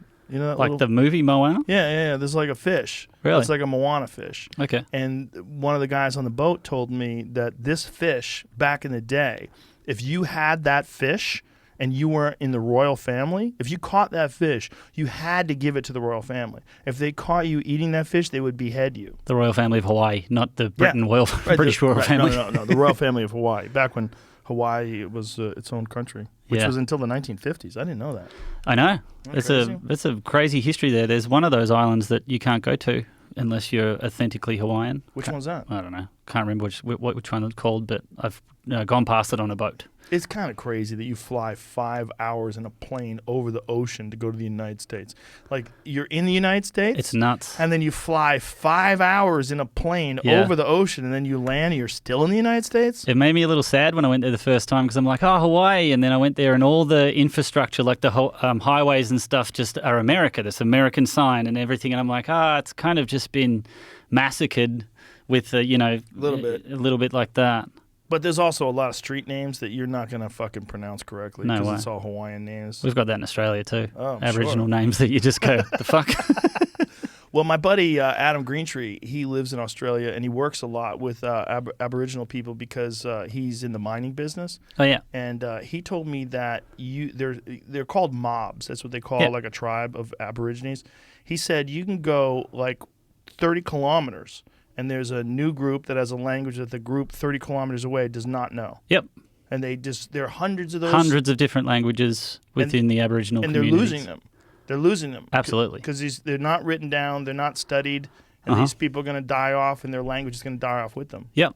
But there's a lot of people trying still to hold on, but it's just, it's hard because there is so many different dialects and stuff like that. There's a whole area in Australia called Arnhem Land that's protected and you can't go in there unless you're Indigenous Aboriginal and they live, back the way they used to and stuff. Isn't that where they have all those Asiatic water buffaloes, those giant water buffaloes there? Oh, I haven't heard of that, but probably. We've got a lot of weird shit. Yeah, they have invasive water buffalo that they brought from Asia. Oh, really? And they run rampant over that area, the northern lands. Yeah. Yeah. Arnhem Land's up in Northern Territory. Yeah, and my friend Adam goes up. There's, in fact, in the L.A. studio, and I'm going to bring it back soon, there's a giant buffalo skull that Adam gave me that was above the American flag in my old studio. Oh, okay. There was an American flag right above it. Was a giant buffalo skull that Adam had killed. And he got that from... He got it from Arnhem Land. Really? Yeah, he went up there. Wow. He hunts up there all the time. Is he Aboriginal? No. No? Oh. No. I don't know how he gets permission. You can get permission and go. But he works with a lot of those folks, and Yeah. maybe you have to pay or something. I don't know what the deal is, but they would go up there and look at the size of that fucking thing. Oh, that's the thing that Free-range Crocodile buffalo. Dundee puts to sleep. Oh yeah, but that's not real. Oh, Good that's luck. completely real. How dare you? That thing will fuck you up. How dare you? He did that and he put it to sleep. It's a true story. He said those things are really dangerous. He said, but what's more dangerous is what they call scrub bulls. Do you know what a scrub bull is? No. Scrub bulls are wild domestic cattle. Oh. So they're wild bulls, like bull riding bulls, Okay. that have been living out there for generations, like hundreds of years. Like they probably imported them many years ago, and then they broke loose from a fence or something like that, and they got out there. Like they have a thing about that in the West. Yeah. In the west of America, there's who knows how many wild horses. They're all over the place in certain states, and they're just running around, these wild horses. Well, they have that in Australia. They have these scrub bulls, and they look wild, man. Oh, wow. Like, look at some of them. Look at Looks that like one. like a bison. Yeah, their horns are crazy. Look at that one right there with the guy with the rifle propped up against it. Look at the horns on that thing. Oh, yeah. Like, what the fuck is it? If you saw that, you'd be like, what is that? Like, look at the one that you have your cursor over. Look at that thing. Shit. It's so crazy. But he said those are ferocious. Aggressive. Oh, my God. He said so aggressive. And look at the size of them. And he said if those see you out there, they will come charging at you. And one of his buddies got gutted from one of those, and he escaped and climbed up a tree, but they had to airlift him to a hospital, and his guts were hanging out. the thing like gored him and like sent him flying. Shit. And stuck something in his guts, and luckily he lived, but a lot of people die. They get crushed by those things. Well, you're out in the middle of absolutely nowhere there. And those things target you. Like they don't fuck around. Like they see you and they're like, "What are you doing here, bitch?" And they just come after you. Like where the Asiatic water buffalo. Oh, is that their sound? Give me that. There's one coming in. Of pig man hunting bulls down there. Oh, It's just pig the music. man. Yeah. Yeah. I just wanted to see if they had any. Pigman is a dude who, him and Ted Nugent, there's a video called Apocalypse Now where they hunt pigs from helicopters. Now. Like Apocalypse Now. So is that, he's hunting a scrub bull there? Yeah, I was just trying to see if they had. That's a little one. Yeah. That's a baby. That might be in Texas. Is that Australia? No, it's says- Australia. Yeah, Queensland. Because he lives in Australia. Excuse me, he lives in Texas. That wasn't that exciting. That was good. Yeah, but hunting them with a bow and arrow is how Adam hunts them too. It's like, bro, you might want to bring a rifle. Yeah, shit. Yeah. I didn't know that they were lurking out. There's a lot of things that want to kill you in Australia. Oh, yeah, man. A lot of bow hunting in Australia. Do you know that? Well, I don't, but I'm not surprised. It's super popular out there. Yeah? Yeah. There's a lot of stuff to kill. Well, there's so many wild animals that are invasive species. They brought Camels. Just shooting camels. I bet they do hunt camels over there. Pull that up. You'd be definitely Bow allowed to. hunting There's camels in a lot of them. Australia. Yeah, I bet they do that. sure. They hunt cats. Do you know that? What kind of cats? Feral cats, like house cats. Really? Yeah, it's a real Like real a issue. rag doll running out there. They have imported so many cats over there because they were trying to kill off like different species. Like they brought in cats, and then the cats started decimating all like the ground nesting birds and wildlife. We have not Apparently- had a good history of bringing other animals in to stop up. That's a terrible idea. That's a thing, but you Camel need a hunting permit. using bow and archery hunting. Click on that, please. Click on that video. This guy's gonna hunt a camel. Like the camel's like, what is happening? That's a weird hunt because that thing is just like, what are you doing? Like it's not like it knows that you're a predator. Like that camel is very much aware that that guy's there, and it's not worried about him, and he just sticks it. And here comes the shot, and into the vitals. Yeah, Apparently, camel meat is delicious. I've had camel. Bourdain had some in somewhere in the Middle East, and he said it was very good. What did it taste like to you? Shitty. Shitty. Yeah, I had alligator and emu and camel and something else when I was in Alice Springs, which is where Uluru is. You know, the big rock in Australia. The what is?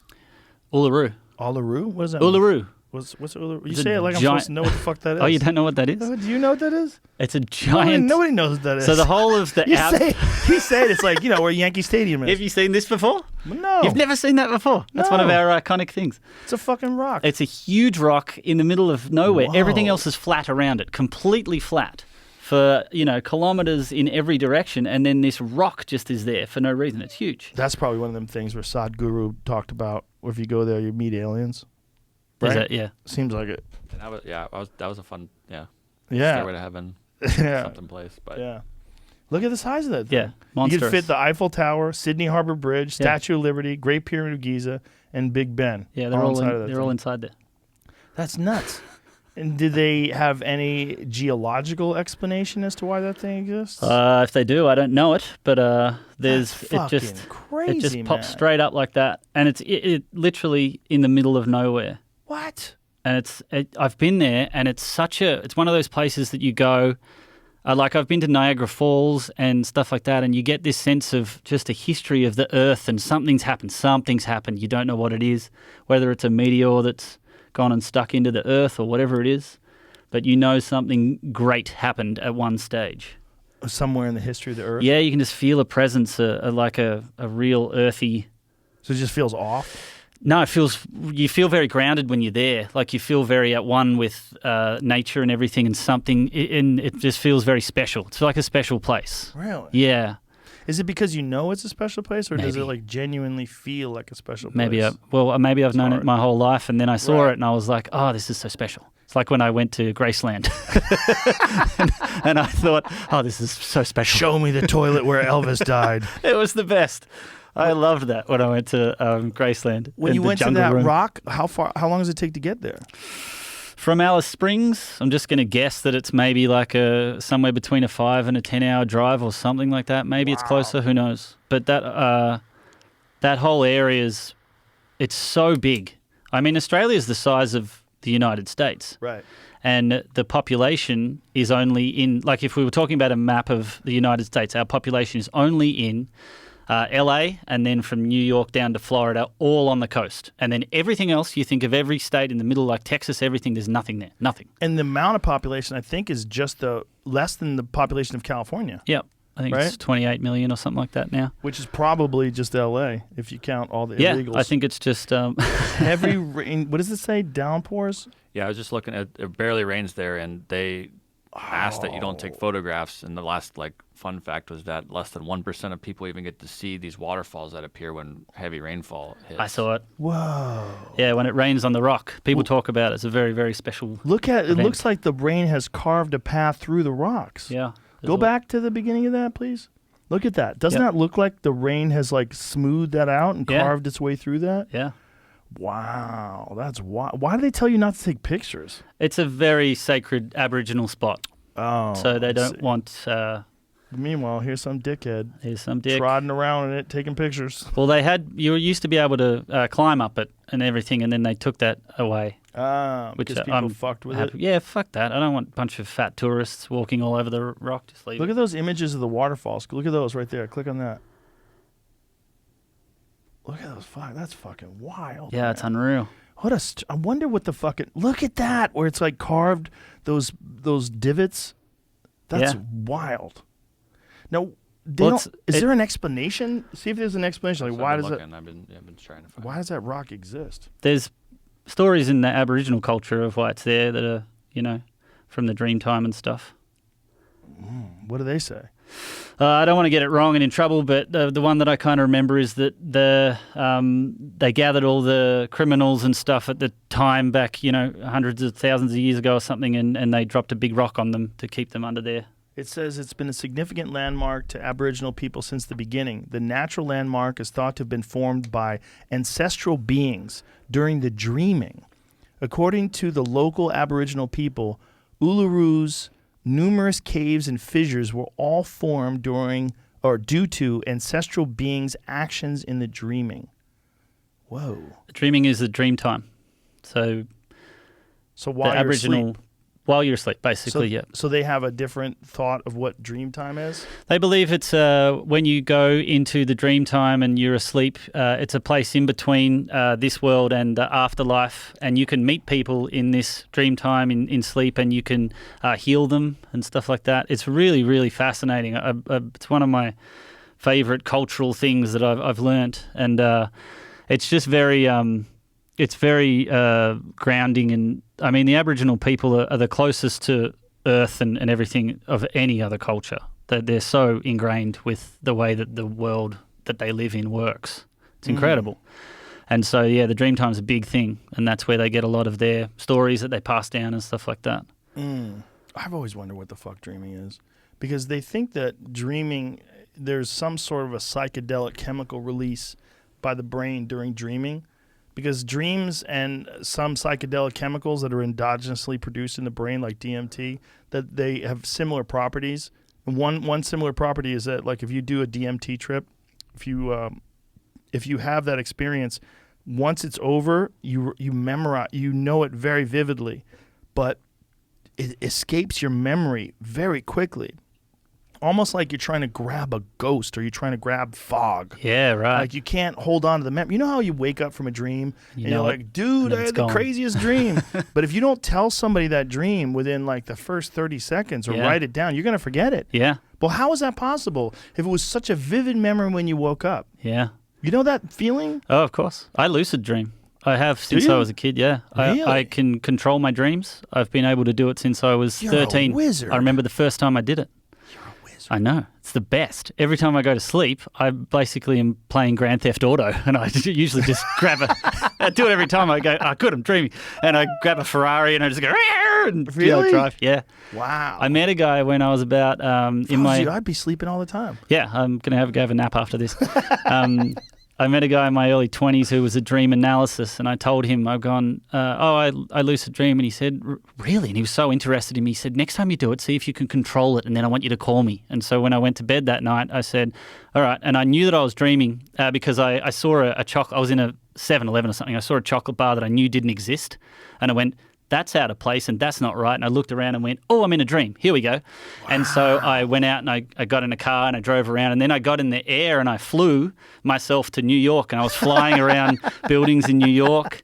And then I think that's all I can really remember. And I woke up and I told the guy this, and he was beside himself. He's like, oh my God, like only a very small percentage of people can lucid dream, and then a very, very small can control that and actually have control within the dream. You can control parts, but not everything. But I can control everything. Wow. And you've always been able to do this? Since I was 13. I remember the first time that I did it at my grandma's place, and I woke up and went, oh my God. And does this happen every time you sleep? Not every time, because sometimes I just don't dream or something, or I don't think about it and I wake up and it's not like I write it down in my dream journal. But I'd say 90% of the time, yes, I do. Wow. That's got it. So you live two lives. Yep. And it's always interesting when I find out that it's the dream, because it's usually a normal scenario, but something's out of place. Like I look over and I go, that hat's not right. And then I look around. And then in the last sort of 10 years, a stranger thing has been happening is I realize it's a dream, and everyone in that dream looks at me and knows that I know. And I know I've only got about 30 seconds before they kick me out of the dream. And so I'm like, oh, fuck you guys. And so I run off and go and do shit until I get kicked out of the dream or something. Like a lucid dream, how long do they usually last for? Well, I don't know. I mean, how long do dreams go and how long do you remember and stuff? But Right. I've done some crazy shit and had full adventures in my dreams and stuff. Wow, that's got to be so fucking cool. It's fun. Apparently, that's something you can cultivate. Like, you can learn how to do that. And which makes me think, like, why don't I know how to do that? I've never even thought about it. I've never tried to. I remember I watched a film once that it was a documentary. It said, if you think you might be dreaming, here's the way to tell.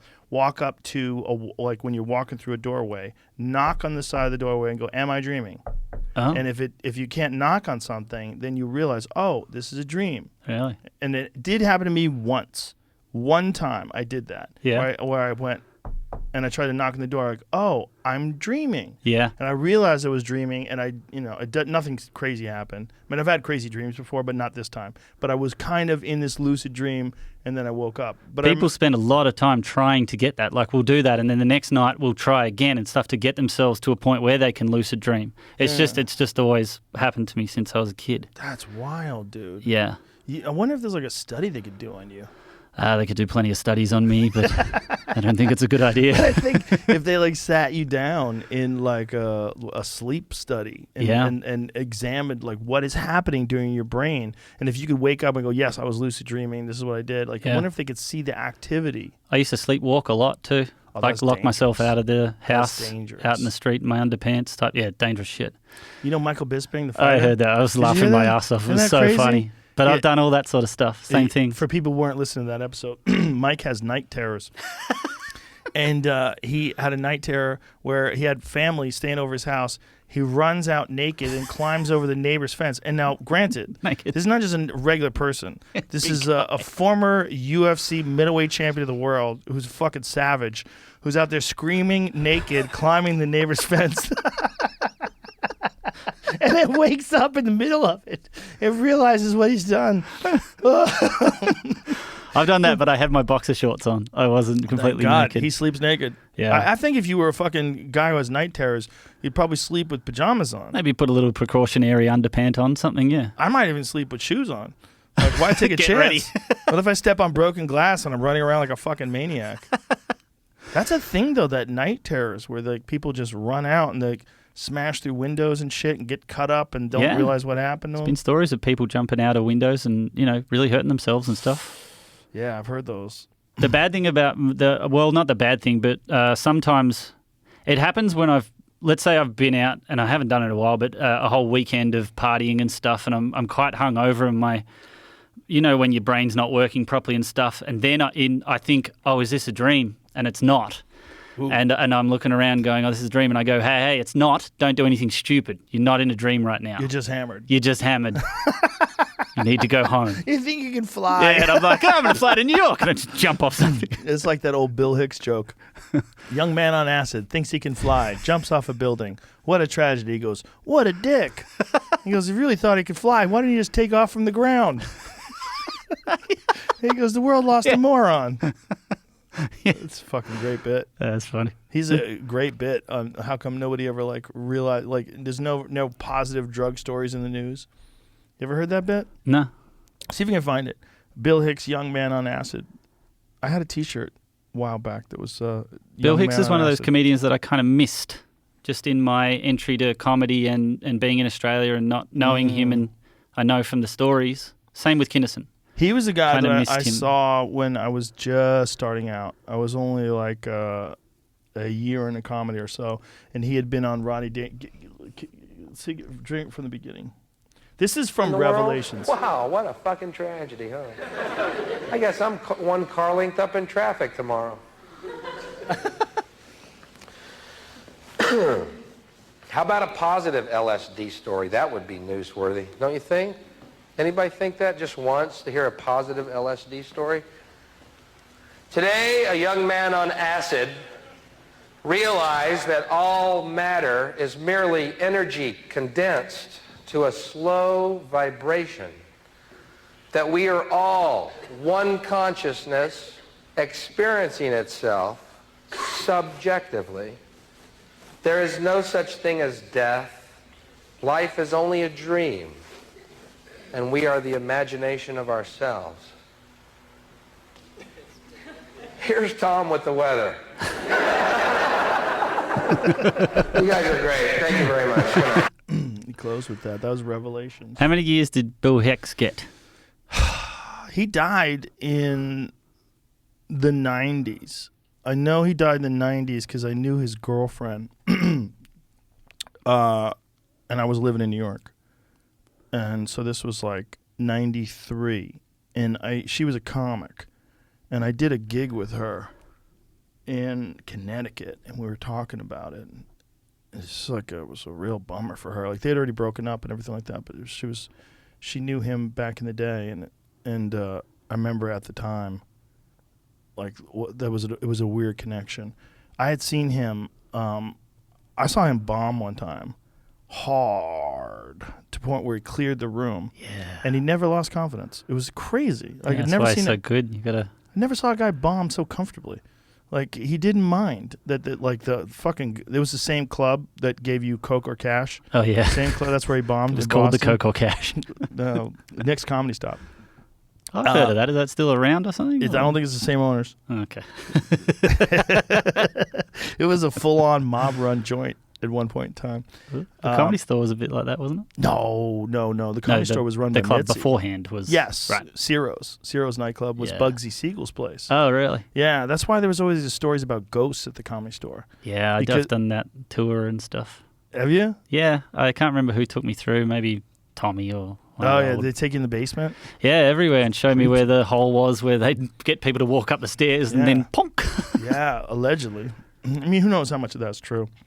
But for sure, people got whacked there. I mean, if you're at Bugsy Siegel's nightclub, for sure, Yeah. someone's drunk and someone's mad and someone shoots somebody. Oh shit. You know, I mean, look, people shot at people at the store. There used to be a bullet hole in the back sign in the back parking lot because Kinnison was mad at Dice Clay and he shot a fucking hole through the sign. Really? Yeah, they fixed it. I was like, why did you fix it? Oh, damn, that's How could history. you fix it?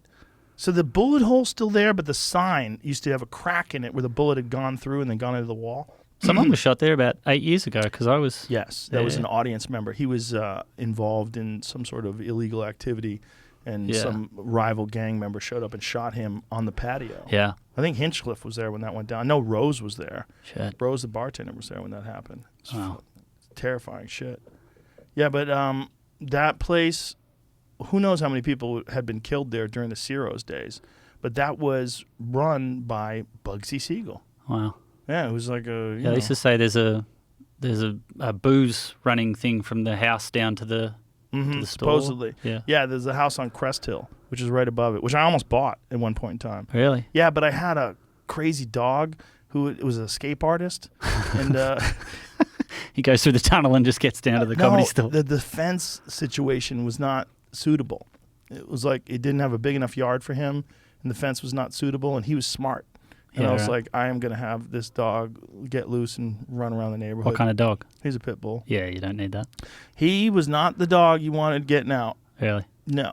That was Complete my opposite of Marshall. total opposite of Marshall. That was my younger, much more feral days when I used to have piranhas too. I had piranhas. I had a tank full of piranhas. Did you? I had a tank full of piranhas, and I bought a human skeleton online. Huh. You could buy a human skeleton. This is like 1990. Should put it in a Buddha statue. 5 or some shit like that. You could buy a human, and I thought about this now, like, you know, I was fucking in my 20s at the time, and I thought about this now. I was like, how the fuck did I buy a skeleton? Like, this is like the early days of the internet where they had websites where you could buy things. Where it seemed bizarre that you could buy anything. Yeah, the Pam or Tommy tape or a skeleton, and you went for the skeleton. The Pam or Tommy tape was free. Everybody was handing that out. Yeah. Did you watch that No. limited series? No, I didn't. It was Did you? fun. It was it good? It was good. It was very sort of well done, and it was every 13-year-old boy's fantasy come true because Pam. She looked exactly like her. Really? Oh, it was incredible how well they did with that. I saw a clip of it where Tommy was in his underwear and he was mad at some carpenters. Yeah, he's in saw his that. underwear a lot in the series. I met him once because my buddy was bodyguard for Tommy. Oh yeah. And Tommy wanted to fight Kid Rock because this was when That's such a fun fight. because this is when Kid Rock he had married Pam for a while. Yeah, Remember that? after Tommy. Yeah. Yeah.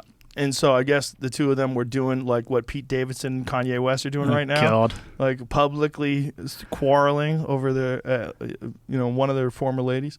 And so I went to see, it was when they had that Rockstar Supernova TV show. Do you remember that? Nah. There was a show called Rockstar Supernova. And it was like they put together a band. God, I hope I'm not fucking this up. Because I never watched it. But my friend, I don't need to say his name, introduced me to, he's like, hey, Tommy wants to meet you, but he also wants you to help him because he wants to fight Kid Rock. I was like, what? Like, what are you talking about? Tommy He wants has an me ulterior motive. He wants to fight Kid I don't know Rock. if he wanted me to train him or help find him trainers or what. Commentate something. Yeah, by the way. So I go and meet him, and he's like, I want to fuck him up.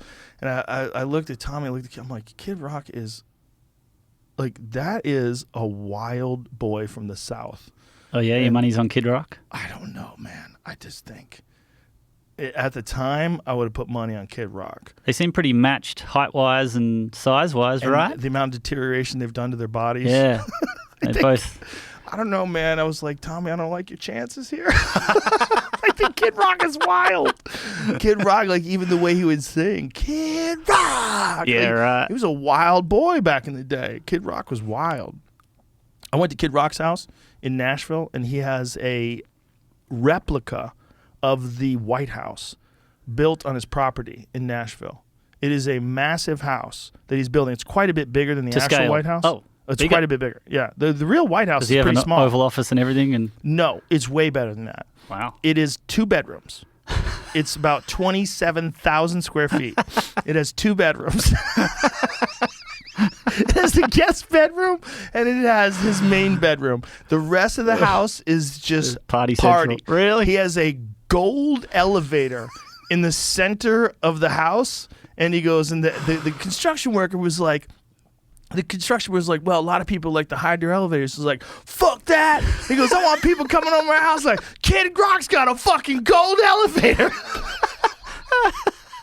Dude, he has a steam room. He has like a jacuzzi room that is fucking as big as the studio. It's an enormous jacuzzi room, but it's built like an old underground mine. So you have like exposed beams and lanterns, like old timey lanterns that are that sounds hanging. unreal. Oh, it's sick.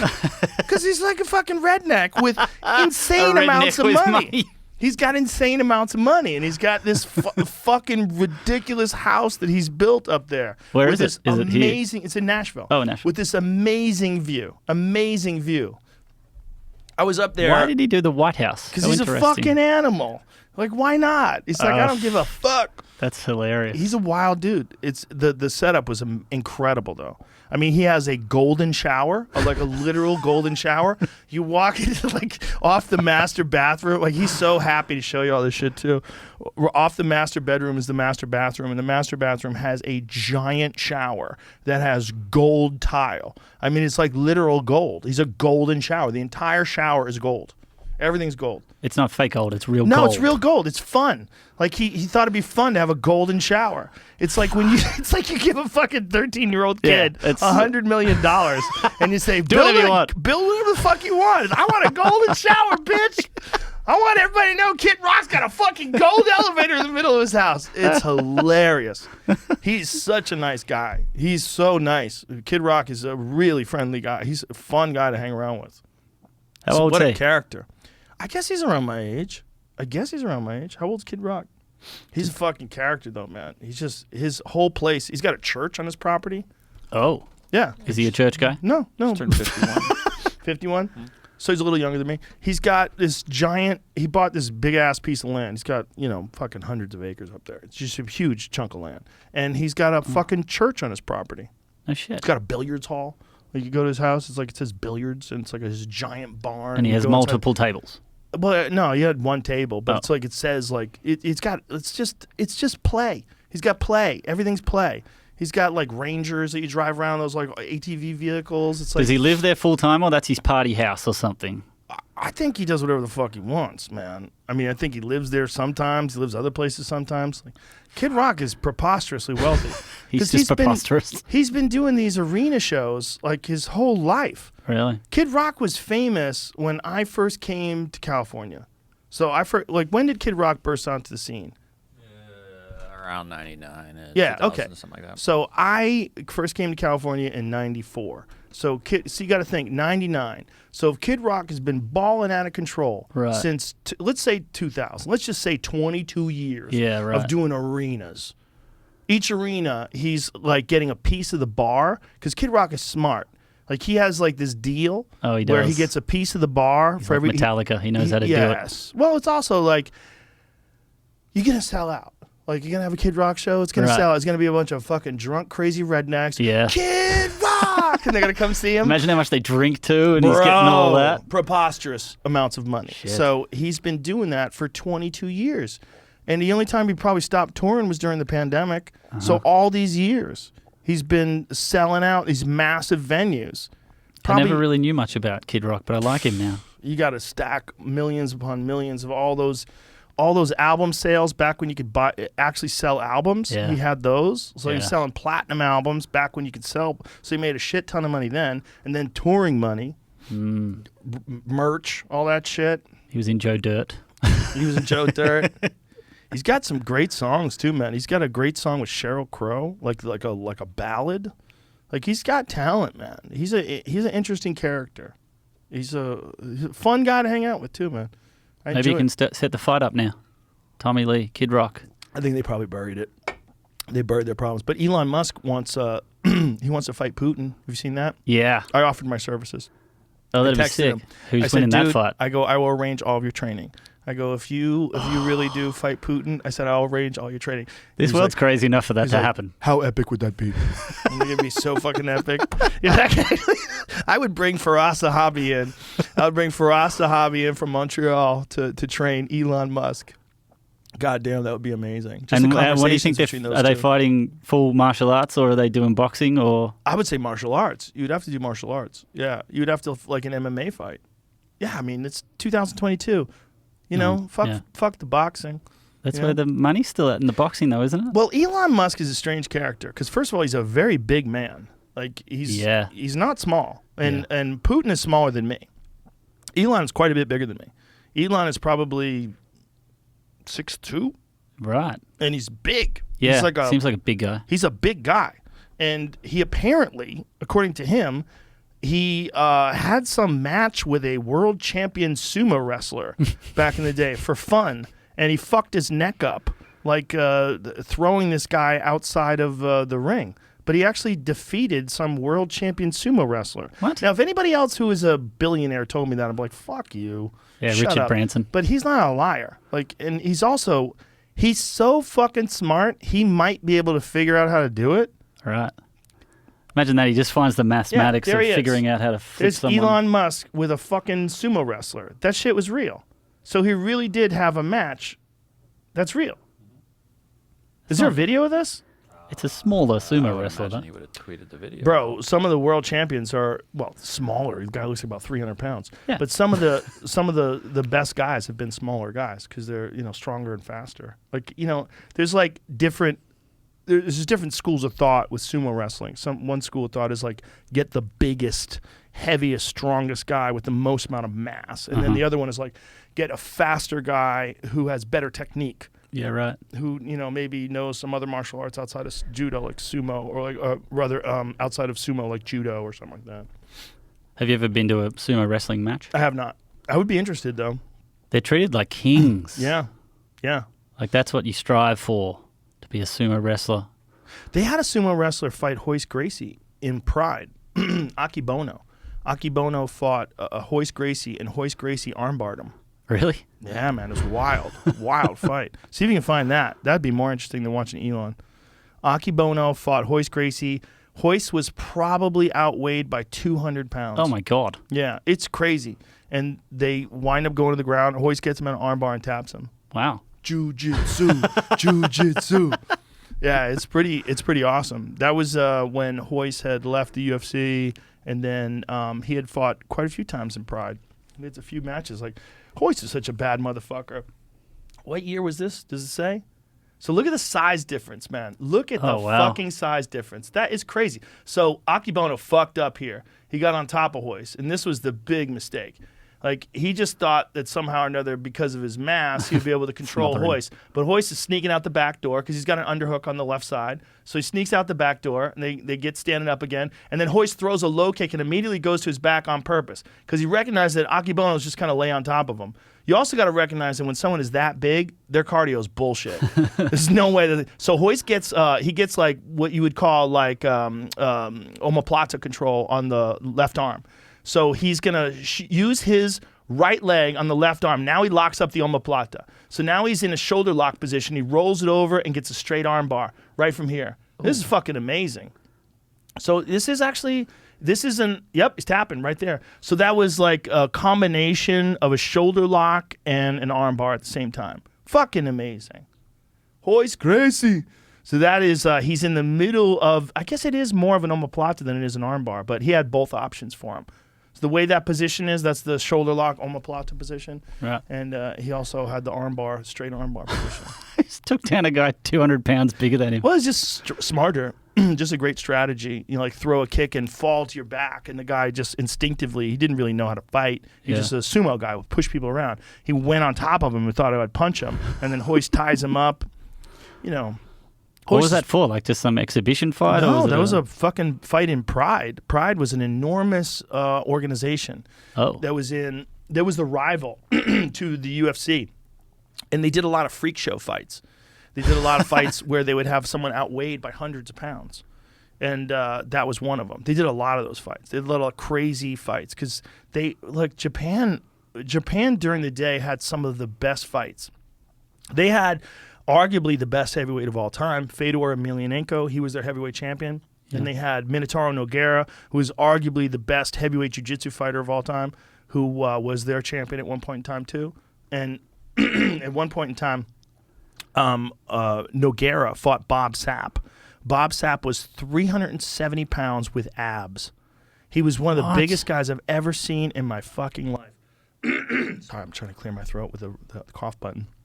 But and Bob Sapp pile drived him and fucked up Nogueira's neck essentially for the rest of his life. Like, he had neck problems for a long time after that because Bob Sapp picked him up, and Nogueira's like 240. Bob Sapp picks him up and pile drives him. Like, drops all of his weight. Watch this. I'll play this. Because Bob Sapp was so big, he looked like the final character in a video game. He didn't look like a real person. Mike Tyson's Punch Out. Dude, he did. Go to the beginning of it, though. Oh. Go to the beginning of it, though.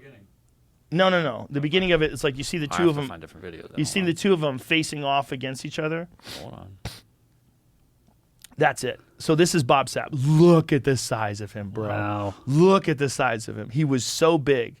And Nogueira at the time was the best heavyweight jiu-jitsu fighter we had ever seen. He was the heavyweight champion in Pride and widely regarded to be the best heavyweight on earth at the time. And Nogueira shoots in on Bob Sapp, and right away, Bob Sapp picks him up and pile drives him on his head. I mean, this is crazy. Is that straight away in the first 5 Yes. seconds? Well, he doesn't want to stand up with the guy. The guy's so much bigger than him. He wants to take him to the ground. And look at this, though. Boom! But I mean, literally drops him on his fucking head. The head is the first thing that impacts it. His neck compresses, and his neck was fucked for a long time after that. But that's how tough Nogueira was. And still is. I mean, Nogueira was like one of the toughest of all time. But anyway, Nogueira, I think it made it into the second round. Nogueira snuck out the backside, got on top of him, and eventually gets him in an armbar and submits him. And it was crazy. But by all accounts, Nogueira's neck was fucked forever after this. And it only makes sense if you look at that impact. I mean, that had to herniate some discs. But it's just, Bob was so big, there's no way someone could be that heavy and they could keep their cardio going. It was just almost impossible. But Nogueira is so good at jiu-jitsu and was one of the first heavyweights that had a real, legitimate, lethal guard. Because a lot of the bigger heavyweight guys, they're more used to being on top. Because a big guy like Nogueira, in a jiu-jitsu class when he's learning, is more likely to be the guy that winds up on top because he's heavier.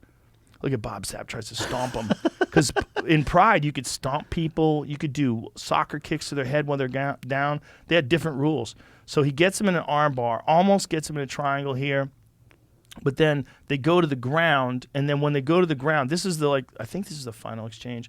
When he gets him in the ground, he eventually gets him in an arm bar, and he taps.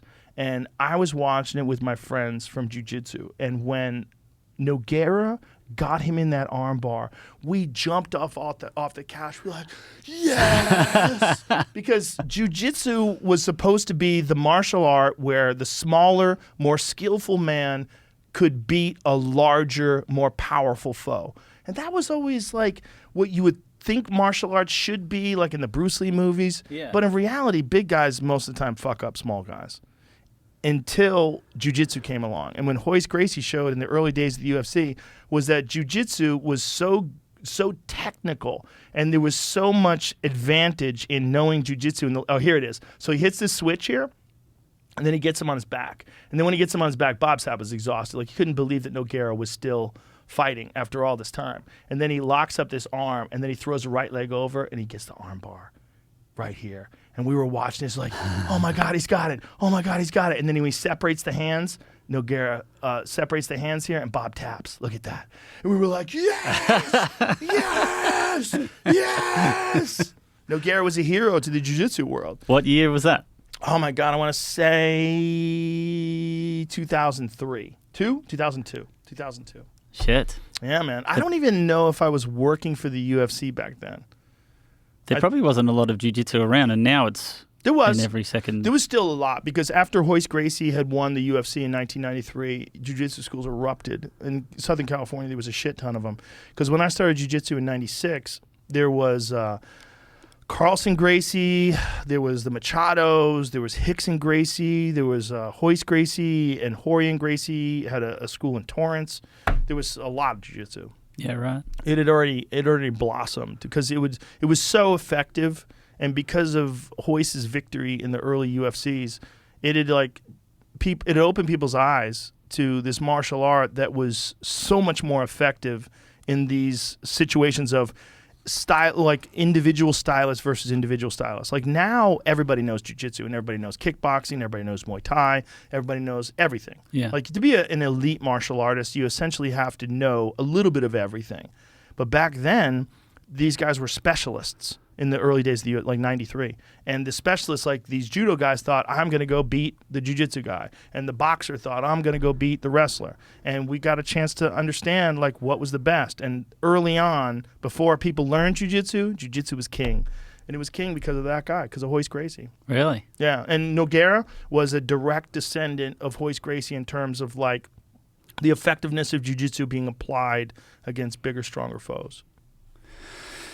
Do you think most of the UFC fighters these days come from jiu-jitsu backgrounds? No, a lot of them come from wrestling. Some of the greats come from wrestling. John Jones, Daniel Cormier. Some of the greats come from kickboxing, like Stylebender. You know, it's like they come from all kinds of different places. They come from all kinds of different styles. And there's no, like, it's more about the athlete, what they're capable of doing, their experience, their technique, their strategy, the kind of cardio they have, their ability to implement their game plan. It's more that now than it is just one individual style, because everybody knows everything. Like the elites of the guys that you see today, when you see someone that's like truly exceptional, they're generally good at many things. Yeah. It's such a strange thing that you have to work your ass off and get your face punched in for 10 years before you can even have a chance at going to the UFC and getting on the big stage and making money out of it and stuff. There's so many people that just do that sport for the fun of it or the love of it or whatever. I got plenty of friends that do it and they're not in the UFC. Yeah, they there's have that. fucked up ears. And people want to learn how to fight. There's a little bit of that, but then there's exceptional people that, for whatever reason, they have an ability that's above and beyond everyone in their peer group. And there's a guy now, Khamzat Chimaev. Khamzat Chimaev has had 4 fights in the UFC. He's been hit twice. What? Dude, he's undefeated. He has more victories in the UFC than he's been hit. And I'm not exaggerating. Shit. He's so fucking good, it's terrifying. He's so good, it's terrifying. He is the future. If he can maintain this standard of performance as he faces stiffer and stiffer competition, and we'll find out very soon because he's fighting Gilbert Burns, who's a world champion jiu-jitsu guy, top of the food chain MMA fighter, a guy who's been in there against Kamaru Usman, a guy who's beaten guys like Damian Maia, a guy who's beaten Tyron Woodley. He's beaten like elite fighters. He's a big step up in competition for Khamzat. But if Chimaev can beat him, if he can beat Gilbert, he's the real deal. And we're going to find out because the competition that he's faced so far has not been anywhere near the level of Gilbert Burns. Gilbert Burns is absolutely elite. He's a fantastic striker. He is as good on the ground as anybody. He's so good. His jiu-jitsu is so top level. His wrestling is excellent. His cardio is excellent. He's a fierce competitor. And he's a world-class fighter. He's like proven world-class competitor. So that's a big fight. And that's coming up next. I think that's in Florida. Oh, that's a big fight. Jacksonville. Yeah, it's a big fight. I think I'm coming out. You going to be for that? Come on, son. Let's hang out. Yeah, let's hang out. Let's party. I would be hated by everyone who loves UFC because I've got to sit next to you and watch the sport, and I've got no fucking idea what's going on. I love it. I love watching it, and it's such a great spectator sport, and I love seeing the passion that everyone has for it, but I don't know shit. You love it. That's all that counts. I like watching all that counts. It's great. If you sat there and hated it, then people would hate you. No, fuck that. You could be a fan and not be, technically proficient. No, it's a great spectator sport. I've been to so many UFC events. Yeah. Don't know what the fuck's going on. There's nothing like it when you've seen it live. It's live. It's so crazy. It's such an amazing sport live. I got to see McGregor come up and stuff because, it was just so interesting to see that.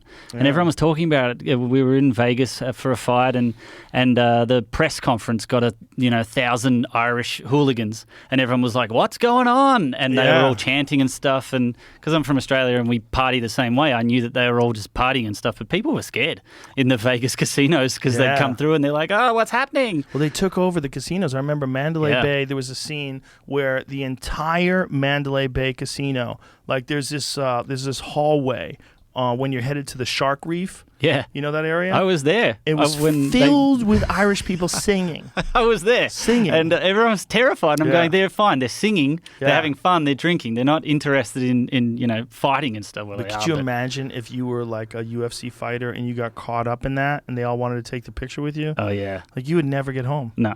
Because you're never getting home. No, You know, if like Randy Couture tried to make his way through. Randy, you're a fucking legend. come drinking with us for 3 days, and they just capture you and take you in a van somewhere. Oh, God. Proper 12. Drink it. That was before Proper 12. Yeah, look at these fucking people. Yeah. I mean, I was there. I was watching that.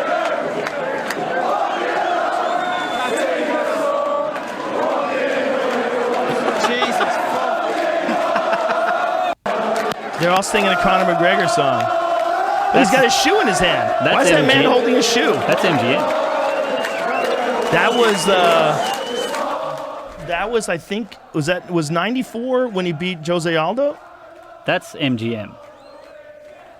Yeah, it's in MGM, but what was the victory? What fight was that? I wonder what fight that it was. says Aldo in the corner. Aldo? Yeah. Oh, that was the fight because that was when he won the title. Yeah. That was when he knocked out Aldo with one punch. Yeah. Fuck. Then he said he was going to knock him out with one punch. He literally said, "Hey, he goes. He did. He said how he was going to do it. aggressive. He'll be too aggressive. The left hand will catch him." And he got him. And he did it. Fucking it was Mystic Mac. That was the early days when he was calling. He was saying the round that he was going to beat people. I know. It was right. Awesome to watch. Yeah, man. You know, he's talking about fighting Kamaru Usman. Like, ooh, be careful what you ask for. Really? Be careful what you ask for. Usman is a big man, and he is top of the food chain right now. Right. That's the best pound-for-pound fighter alive is Kamaru Usman, and he's a natural 170. You got to remember, Conor McGregor won the title at 145. Fucking hell, that's small. And then he went up to 155, and he knocked out Eddie Alvarez. He became the champ. So he's consecutive, concurrent, Yeah, right. holding 2 titles concurrently. And then he fought at 170, but he fought Cowboy Cerrone, who's a natural 155-pounder. And, you know, no knock on Cowboy. And Cowboy's beat a lot of good 170-pounders. He's an elite fighter. But Usman's a different thing. That's a different peak. There's no oxygen at the top of that mountain. Shit. You know, that's as good as it gets ever at 170. I would put Kamaru Usman up against any 170-pound fighter that's ever lived. I mean, I'm not saying that he would beat Georges St. Pierre. I'm not saying he would beat all of them, but he might beat all of them. He might be the best it's ever been at 170. He's as good as they get. He's got ferocious knockout power. He's elite at wrestling. Nobody puts him on his back. Colby Covington got a very quick takedown. Daniel Cormier called it a takedown. He's a world-class wrestler. He said it's a takedown. I say it's a take. The only guy's ever, but it was very quick. And Usman right back up to his feet.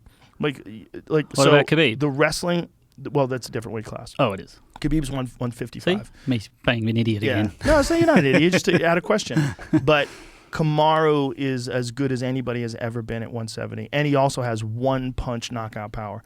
You know, he knocked out Jorge Masvidal with one punch, and Jorge was thought to be the striker in that fight. Kamaru was thought to be, you know, the all well-rounded fighter who's a great striker and a great wrestler. But you would think that if the advantage existed for Masvidal, it would be as a striker. And then Usman shut the lights out with one shot. Just the cleanest right hand I think anybody's ever thrown in the history of the sport. Pull that up. A good feeling. Pull that up because it was so clean that Masvidal was unconscious as he was going down, and his face bounces off Kamaru's shoulder. Oh shit! Like thunk, like as he's going out. Watch this because it's so clean. Watch this. Look, his head snaps back. Watch his head. Like he just goes out. Look at that. I mean, and listen to us screaming like little girls. Me and DC were screaming. It was crazy because you would think that Kamaru would have an advantage in the fight overall because he's the best, and they fought before, and he had dominated him in a decision. But Masvidal had his moments in the striking.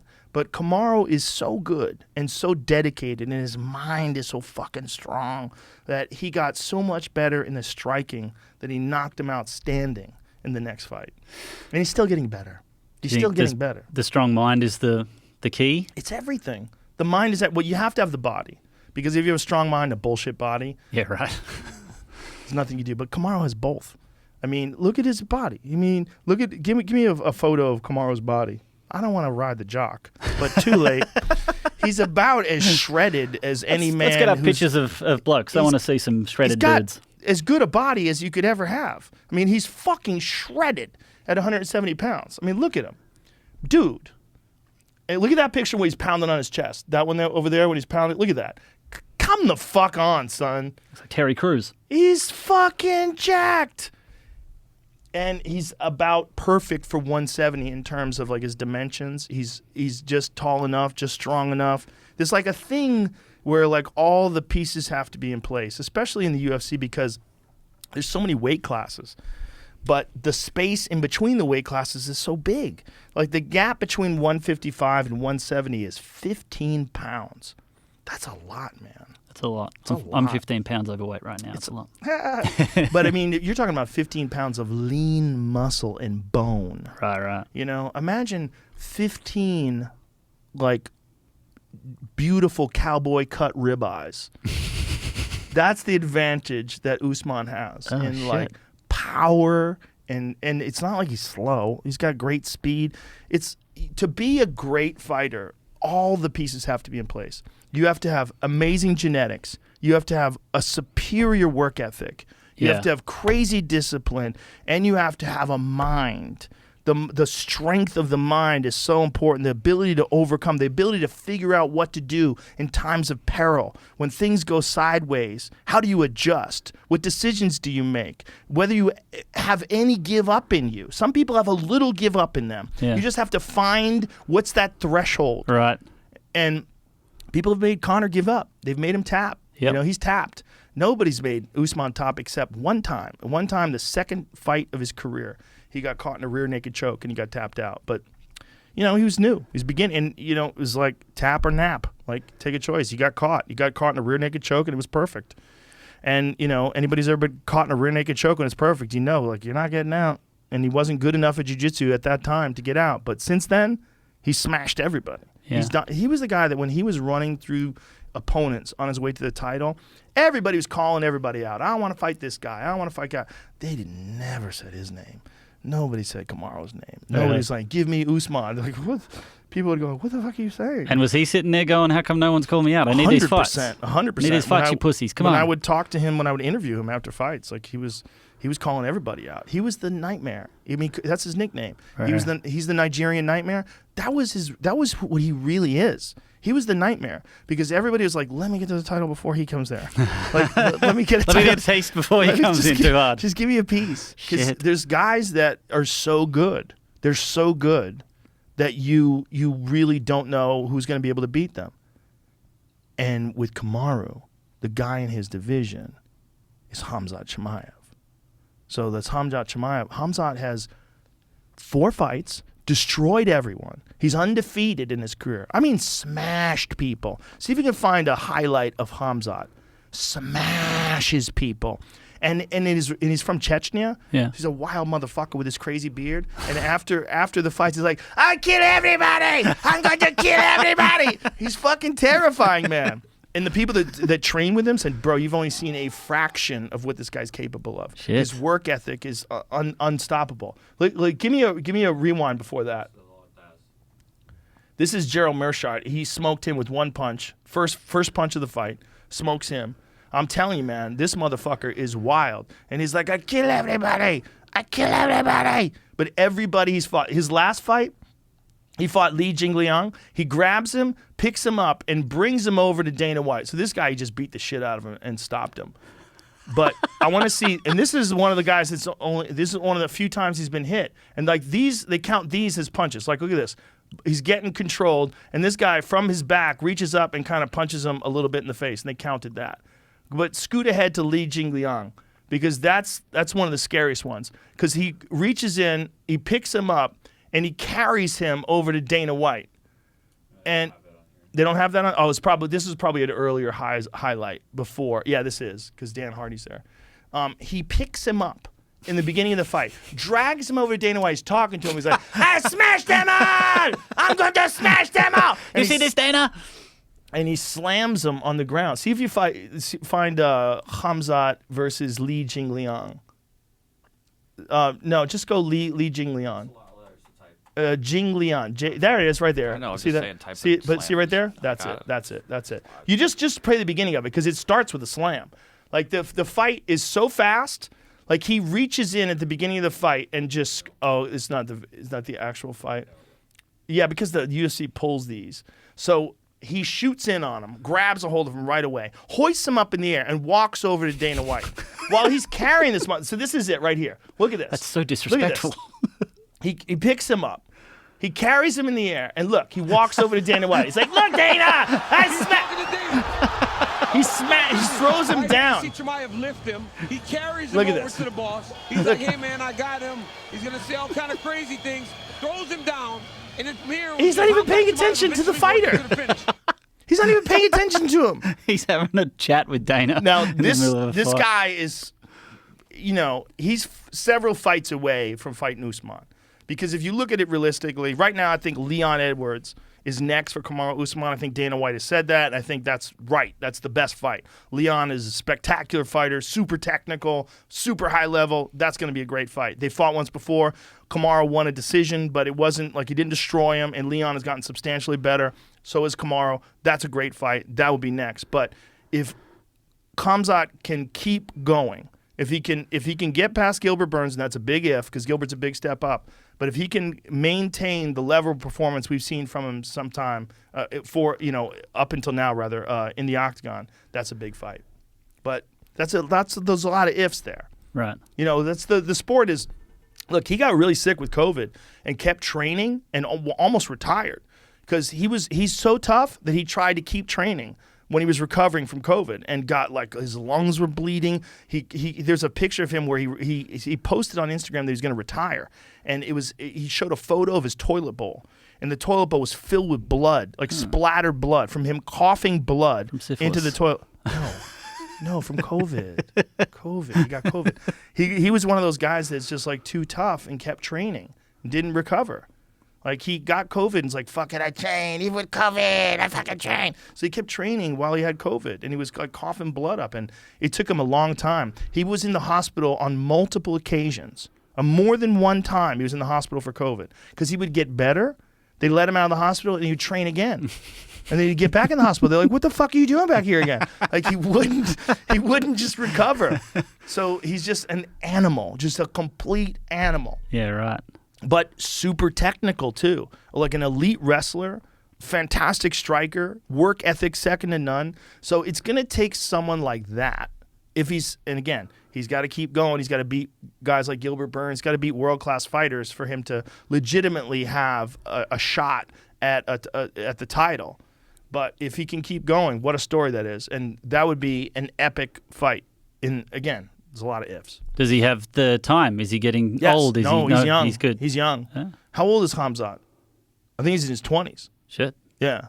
And I think Kamaru is 34, I believe. I believe Kamaru's 34. Kamaru is trying to fight Canelo Alvarez. He wants to get that big money fight with Canelo Alvarez, have a boxing match with Of course. Canelo. Everyone wants a big money fight. Yeah. I do. Yeah. I support him in that. I want Kamaru to make $100 million like Conor did with Floyd. So he's 27. Yeah. Amazing. He's a fucking animal, man. And he fights at 185, fight at 170. He doesn't give a fuck. He's a terror. He's a real terror. Who do you think would be a good matchup for you to fight? Nobody. Nobody? Nobody. No one. What if there was a celebrity fight like Van Damme back in the day? Bro, I fucking I worked out today. I hit the pads. My knees hurt. I'm done. Dude. Oh, bullshit. I'm 54. I'm not fighting anybody. You can fight someone. Come on. We'll get you in Kid Rock. Oh, settle down. If I got Kid Rock down, I wouldn't hurt him. I would just choke him. I like him too much. I like his golden elevator. I don't want to. All right, we got to wrap this up. We're 3 hours plus in. Oh, my good. friend. Glad we did this, my Dude, friend. thanks so much great for having times, me. Monty. Great Let's time. do it again. Yes, please. Monty Franklin on Instagram, Twitter. I don't do Twitter. Never even been on there. Good for you. I know. Very Fuck smart. that place. Smart. Fuck that place. Instagram. Monty Franklin. Sure. Website. MontyFranklin.com. And, I got some shows coming up. Tours. Where are you at? Headed? Denver Comedy Works, my favorite place in the country. Wendy's been nothing but Wendy's awesome to me. She's the shit. Shout out to Wendy. Yeah, she's the best. Yeah, I got Bray love her. Improv coming up, and there's shows on there. Nice, beautiful. Come and see me. All right, Yell some shit at me. It'd be great. Yeah, Denver's fucking such a great place. She's been the best to me. I love her. Downtown club Yeah, is there it is right there. Oh, Comedy Works. Comedy Works. South. That's the big place with the balcony, right? Yeah. Yeah, it's great room. Zanies. But they're both great. The downtown room's great too. I've been working for Wendy forever, since the 90s. I love her. Love her to death. She's the best. And she treats the comedians so well. She's the best. I even do, when I do the big theaters, I do it with her. Yeah. I'm doing the Belco. When am I doing that? Why did you choose to do that and not April the arena 30th. or something there? Oh, fuck April it. 30. Because I don't remember. But you probably like that theater. But it's 4 shows at 5,000 people, so it's like that's just as fun as doing an arena. Is that what that is? 5,000? Yeah. Oh shit. Yeah. Theater shows are fun. Oh, it's a great theater too. So we're doing Duncan Trussell, me, fun. Tony Hinchcliffe, Oh. and Hans Kim. Hans Kim's gonna open that bitch up. Oh, unreal. We're gonna have fun.